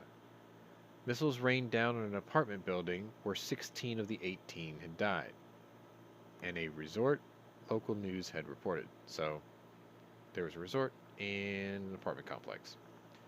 Russian troops pulled out of the nearby Snake Island on Thursday, which they had strategically taken near the beginning of the invasion to potentially attack Odessa.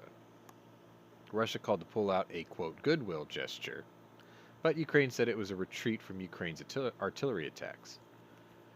A terrorist country is killing our people. In response to defeats on the battlefield, they fight civilians. Andrei Yermak, the chief of staff of the Ukrainian President Vladimir Zelensky, said on Friday's attack. Didn't Russia use vacuum bombs, Mad Sexy asks. Yes. Thermobaric weapons have been used because there have been countless photos of the delivery system in theater, and their launchers were empty because they fired them. Gets worse. Yeah. Let's see. Where is it? Russia failed to take Kyiv, Ukraine's capital, in the early days of the war, and has since refocused its ground forces on capturing the disputed eastern Donbas region. It has also doubled its missile attacks across the rest of the country. On Monday, a missile strike on a shopping mall in Kremenchuk, that earlier story we had, in central Ukraine, killed at least 19 people and injured another 62. So that was the updated statistic there. Russia has been repeatedly accused of targeting civilians in war crimes, including, wow, I didn't read this part before, child rape, all of which the country denies. Right. No, we didn't kill children. What are you talking about? We just bombed them. Sorry. And if you've made it this far, we did keep it under 2 hours. This is the last story of the day for you. And I titled this picture, Bitch! And now you'll see why. Russian President Vladimir Putin claimed Friday that Western alliances in the wake of Moscow's invasion of Ukraine are pushing Russia and Belarus to unite. Belarusian President Alexander Lukashenko has thus far been able to keep Minsk's direct involvement out of the war in Ukraine. But comments by Putin posted to the Kremlin's website suggest that this may not be the case for too much longer. The unprecedented political sanctions and pressure from this so-called collective West is pushing us to speed up the unification process, the Kremlin chief said according to Russian media outlet RIA. After all, together it is easier to minimize the damage from illegal sanctions. It is easier to master the production of demanded products, develop new competencies, and expand cooperation with friendly countries. Mad Sexy thinks that Lukashenko looks like a Dr. Phil lookalike. That's a pretty good assessment. We need to create the union of peace and love. Yeah. Putin did not go into detail on what an extended alliance with Belarus would look like, but Ukrainian officials have been sounding the alarm that Russia is looking to bring Belarus into the war as the conflict drags on. I mean, they already have, technically. Yes. The Russian president's comments came just days after NATO, a security alliance Putin has listed as his chief threat, announced that it was not only expanding its membership by adding Sweden and Finland, but it was increasing its military presence throughout Europe. Lukashenko has faced condemnation at home and abroad for his unwavering allegiance to Putin, and in the lead up to the war allowed Russia to station thousands of its troops along its shared border with Ukraine. Belarusian forces have not yet been active in the war in Ukraine, but missiles fired at Kyiv by Russian forces from within Belarus's borders last week may have concerned that Minsk could become more directly involved. Ukrainian President Volodymyr Zelensky warned Minsk against entering the war and promised that there would be repercussion for acting as even a passive participant. Firstly, all pilots, dispatchers, mechanics, and other people who ensure the launch of missiles at Ukraine must understand, we will find every one of you, Zelensky said in his address last Sunday. Each of you will be responsible for these strikes, he added, and if someone thinks that he will evade responsibility by saying that this was just an order, you're sadly mistaken. Putin announced over the weekend that Moscow will send Minsk nuclear-capable Iskander-M missiles and upgrade the country's Sukhoi Su-25 fighter jets to enable them to carry nuclear weapons. We are very concerned about training flights by the U.S. and NATO airplanes, which practice carrying nuclear warheads and nuclear weapons, Lukashenko said, while meeting with his Russian counterpart. Therefore, I ask you to consider an equivalent response to those actions without overdoing it. Russians doing Russian things is overdoing it. Ukrainian officials have also warned that Russia could carry out a false flag operation in Belarus and blame it on Kyiv in an attempt to instigate Minsk and drag it into the deadly conflict. Let me start off by saying that Andriy Lukashenko is probably the most oblivious idiot in modern geopolitical history. Putin has already stated his intentions. He wants, before he dies, he wants the world map of Eastern Europe and Western Russia to look like 1961, Cold War Russia. And Lukashenko is willingly handing his sovereign nation over to the red flag of Russia. He's not going to stop. He wants Ukraine. He wants Georgia. He wants South Ossetia. He wants Belarus. He wants Moldova. He wants half of Poland, probably. He wants Lithuania and Estonia. He wants Finland and Norway and Sweden terrified again. And this Dr. Phil fat ass bald stupid fuck is giving it to him. Why? He's bigger. Look at that handshake. That dude could literally just he could bear hug and crush that guy and end this in one shot and win the Nobel Peace Prize. He could be on Time magazine tomorrow. Anyway, I'll tell you why. go on. Because they both want one thing. Hair, No, besides that. beluga caviar, Besides that, too. a sexy Ukrainian harem. They want the Soviet Union back. Of course they do. Well, Putin does. Lukashenko does. just... You know what I think he's honestly doing? Lukashenko's younger, healthier, right? I think he's vying for a position in the future government of Russia. So if he thinks he capitulates to all these demands, that he would, by proxy, be next in line to be president of Russia once Putin dies or steps down or whatever, retires or whatnot, right? When's the last time you heard of a nation being given a false sense of security and then stabbed in the... Oh, that's right! Hitler did it to Stalin! Mm. Hmm. Mm. What is old is new once again. Sadly. That's all I've Um, got, so if you guys have um, something you want to add, feel free. Well, did you talk about Snake Island? Yes. No. There's new stuff. 3 stories ago. No. See, there's something that happened today. Go on. Okay. Just hours after Russia retreated from Snake Island, the next day, they sent forces back.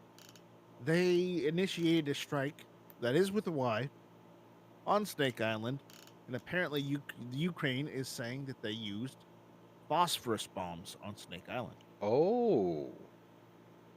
fired by a Russian Su-30. Huh. That is a war crime. That is a war crime, yes. It's not the but first time they've used I Willie posted either. it. I posted it in No, the war, it's well it- documented too. Yep. I posted it in War Never Changes from Al Jazeera, Hmm. but I can go on if you want me to read it. Yeah, screen share it. I'll highlight you. All right, hold on. Let me just break it out. Sure. 'cause- Yeah. All right. Screen share. Screen. What the hell? WTF? You have to There we pick go. the window you're gonna share. There we go. All right. There you go. As I said, Ah. Ukraine says Russia dropped phosphorus bombs on Snake Island. Hmm. It shows a picture of a Russian Su-30 fighter jet flew 2 stories over Snake Island, dropping phosphorus bombs a day after the I got to do this properly. Goodwill retreat. Okay. I did the whole Dr. Evil both fingers. Oh. Okay, because we are dealing with Russia here. No. So, the picture says a Sukhoi Su-30 SM jet fighter fires missiles during the international games. So they got a picture of it firing during the international Army games in 2018. Hmm. But I guess they couldn't find one of them firing on Snake Island. Ukraine's army has accused Russia of carrying out attacks using incendiary phosphorus munitions on Snake Island just a day after Moscow withdrew its forces from the rocky outcrop in the Black Sea. 2 sorties of Russian Su-30 fighter jets dropping phosphorus bombs were flown over the island from the Russia-controlled Crimea Peninsula. Hmm. Commander-in-Chief of the Ukrainian Army, Valery Zaluzny, said on Telegram on Friday. Jaluzhny. Z- Jaluzhny. Jaluzhny. You know what? You figured out. I'm gonna continue. Okay. Today, this is them. They say today at around 1800, Russian Air Force Su-30 planes twice conducted strikes with phosphorus bombs on Zhimini. Izmini Zhimini. Island. Yeah. The Ukrainian army said in a statement using another name for Snake Island. Well, they're probably using the original name for it. So, but again, splitting hairs. The Russian Defense Ministry described its retreat from the island on Thursday as a I gotta do it proper goodwill, a gesture of goodwill. We do this as gesture of goodwill. Meant to demonstrate that Moscow will not interfere with UN efforts to organize protected grain exports from Ukrainian ports on the Black Sea. And then next day they phosphorus bomb it. We are benevolent Soviet bear. Emphasis on benevolent. But yeah. The Ukrainian army on Friday accused Russia of being unable to respect even their own declarations. But you don't trust us? Why you not trust? Why do you not trust bear? Video footage accompanying the Ukrainian statement showed a plane drop munitions at least twice on the island, and what appeared to be white streaks rising above it. There's a video in the article. Play it. I'm not gonna, do you want me to play it? Or? Yeah. All right.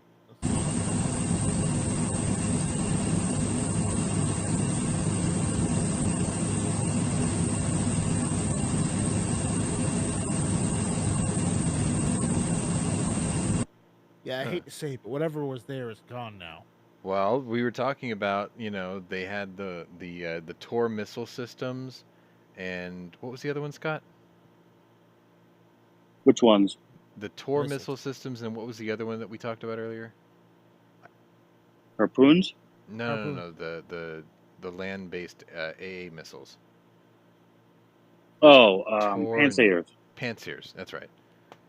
So yeah, they couldn't get them out in time, so they probably did bomb them to get rid of them. Yeah. That's why I was saying you need to get them out as quickly as possible. The article goes on to say that phosphorus weapons which leave a signature white trail in the sky are incendiary weapons whose use against civilians is banned under an international convention, but allowed for military targets. Well, Russia doesn't really respect the Geneva Convention or any other convention for that matter. So, No belligerent nation in any war abides by the Geneva Convention. No. But Ukraine that's why they're has also saying everything's a military target too. Ukraine accused Russia of using phosphorus bombs several times since it invaded in late February, including on civilian targets. Allegations Moscow has denied. Yep. But you don't trust us? No, they're all military targets. All military. It's like, wait a minute, that was a house full of women and children. Future soldiers! Ukraine has claimed that Russian military personnel were forced to retreat from the island after coming under barrage of artillery and missile fire. Snake Island lies off the Ukrainian coast, some 35 kilometers, 22 miles off the Danube Delta, and was already a restricted military and as a restricted military area as a Ukrainian border outpost before the war began. Yeah, that's not a very big island. No. Look at this island, okay? It's like not that many buildings. Very small. Mad Sexy puts out this question. If Ukraine were to invade Russia, would you be on the Russian side? No. Niet. Yet. See, Niet. it is my belief. All right. Oh wait, I'll let you finish. Go ahead. You go first. No. I'm done. That was the end of the article. Okay. So it is my belief that the Ukrainian military and Volodymyr Zelensky has no intentions to step foot outside of their own country. I think what they're trying to prove is we have been under attack and we have been defending our country and we have no desire to conquer any territory that wasn't originally ours. So as long as they can push them back out of Ukraine in the east and take back Crimea, which was theirs by right, they would take that as a victory. However, I think Zelensky would be well within his rights to march his infantry across the border into Moscow once he knew that the Russian military were against Putin. Like, if he knew that there was a full-on mutiny against Putin, he would probably march his military in there with the Russian military defectors backing him all the way to Moscow to drag It's gonna Putin take out and another hang him 6 like months before Mussolini. that happens. Well, I mean, I'm just saying, like, realistically, I don't think he's going to do it. I think he's just happy with getting him out of the country and then getting back Well, Crimea and then just having NATO sanction, no, Russia into the Stone Age and then ICC putting him in jail. right. But with the plot twist there, yeah, as Sean said, Ukraine stands more to lose if they do that. And they probably don't. They want to stay within their borders. They don't want to spark, a full on. I guess even though it is a full on blown conflict now, I guess they don't want to technically spark a war in Russia itself, because then that'll get a whole lot of other Russian civilians pissed off, Yeah. and then you'll have and then follow me here for a second. Yet you'll have armies fighting each other, but then you'll have civilians fighting each other, Ukrainian civilians and Russian civilians. Nah, just that's no going to fun. happen already anyway, though, because It's gonna happen anyways, but- Russians were killing Ukrainian civilians. But on Russian soil, it's a bad idea. It's a bad idea. I just don't think they'd have the backing. No. Like, I think they would just stop at their own borders. Like I said, they would let NATO do the sanction thing, and they would let the ICC. See, I don't think the thing is the world forgot how to win a war. First of all, Well, hold on. The Ukrainians have something that Napoleon and Hitler don't have. Sevastopol. Well, besides that, What? Ukrainians know how to invade Russia during the winter.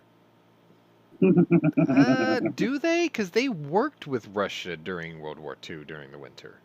Sevastopol was the step-off point for the Russian counteroffensive to take back Leningrad.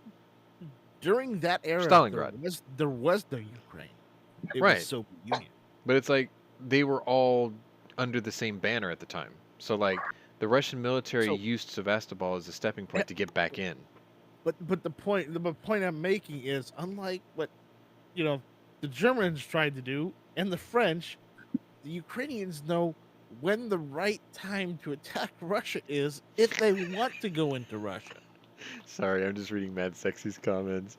He was saying what I was thinking is the world forgot how to win a war, and I think the international community or International Criminal Court forgot how to execute war criminals. Yeah. So like I believe that Zelensky would be content. I think NATO would be satisfied if Ukraine stopped at their border, right up to the border with their entire military force, and wave at the Russian civilians going, "We're done here," and just be cool with it. Because like that would leave an impression on the Russian civilian population, because they were led to believe that the Ukrainians were little Nazis, and nothing would be further from the truth if the Ukrainians stopped and say, "No, we're done. This is all we wanted. Y'all are fine. You're safe. Bye. We're leaving. We're going home." That would be cool. Then NATO would do its thing, ICC would do its thing, but someone has to go into Moscow and grab that little sawed-off fucker to bring him to trial. So it would have to be the perfect storm. Ukraine stops at their border. They get all the pro-Russian people out of Ukraine.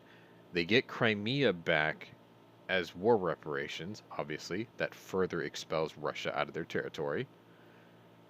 But it would have to kick off a Russian civil war, so to speak, an uprising, because the Russian people would have to march in to Moscow and hang him like they did Mussolini.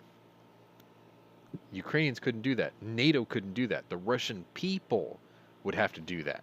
Or a Russian general at a meeting, even though Putin's paranoid and disarms all his people, would have to slip, and a Russian general at a meeting would have to just stop, like they did in Korea, pull out a pistol and shoot him right there at the table in front of everybody. Somebody would have to have the guts to do that. Yeah. But Mad Sexy says that he didn't forget how to win a war because he played Call of Duty. I didn't forget how to win a war either because I played I play Fallout. Call of Duty. I play Fallout. No, Fallout is How to what's win a going to war hap- after the Russians do Russian things and nuke everything? Because I Yeah, mean, more or that's what we keep, or that's what we're led to believe, Well, right? Well, strike Russian and insert Chinese because the Chinese are probably better at war these days than the Russians are. It's okay. There's a documentary coming with Walton Goggins as apparently is the lead star in the Fallout series that's coming out. They never called me for auditions. I would have killed to have been on the Fallout Well, TV series. The problem is, Sean, I don't think that Fallout allows for rooftop Koreans. It's okay. I would. No. See, it's okay. You'd have to play one of the Chinese. No. Scott read a thing today about the audition requirements for people who they wanted as raiders. They wanted amputees, people with tattoos, scars, eye patches, you name it. And that makes No sense. taller than 5'10". No taller than 5'10". I thought that was a bit strange, but then I thought, where would I fit in, right? I'm 6 feet tall. I'm 208 pounds. So I'm already too big to be a raider. However, I would be the perfect vault dweller, the lone wanderer. I have no scars. I have no tattoos. I'm a little taller than average physique. I could pull that off. They'd be like, look at this guy. He doesn't have a mark on him. Like he would be the outsider in a post-apocalyptic world. They'd be like, you don't have any scars? You don't have any tattoos like a raider? You don't have any fucking sunburns? Where have you been for the last 80 years? Like, I've been in a mountain. I didn't even know you guys existed until today. But then again, they're going to have Walton Goggins. I mean, he's got to play like the leader of a raider faction. He has to. He looks so weird. Anyway, that'd be cool. I would love to be on it. 2 things I would love to be involved in. Fallout series, Masters of the Air.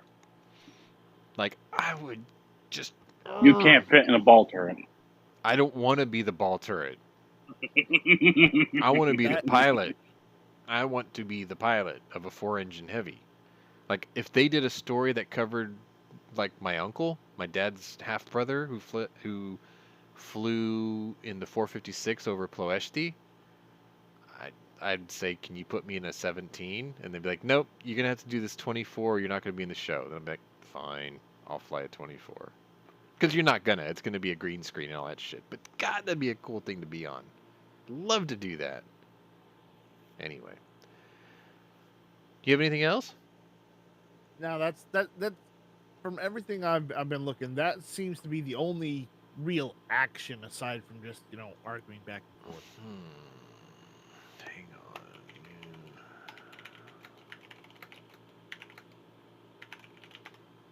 Let's see if I can find this picture really quick. I have to. No, it's not that guy. I can't find it. Damn it. I'll have to save it for next week, but yeah, I've got a surprise for you guys next week because there's a person that used to be a regular on my server and in gun channels, and he sort of made himself estranged in his own strange way. And I found him. Actually, Scott found him, and apparently he has taken over as a commanding general in Ukraine for the Russians. That dirty traitor. Anyway, we've reached 2 hours and 8 minutes. I think what that means is I need to play this. And I want to thank you all for joining us where I started late because my dumbass forgot to save the script before we started. So I had to rewrite the whole thing. Anyway, if you're new to my channel, welcome, but if you're a regular here, welcome back.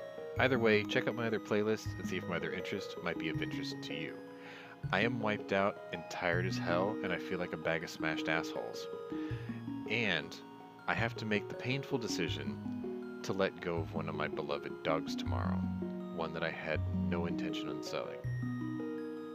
So on that note, I want to thank you all for watching. Stay tuned for other stuff, not just penny arcades, I promise. Slava Ukraini. And good Heroim night. Slava. Good timing.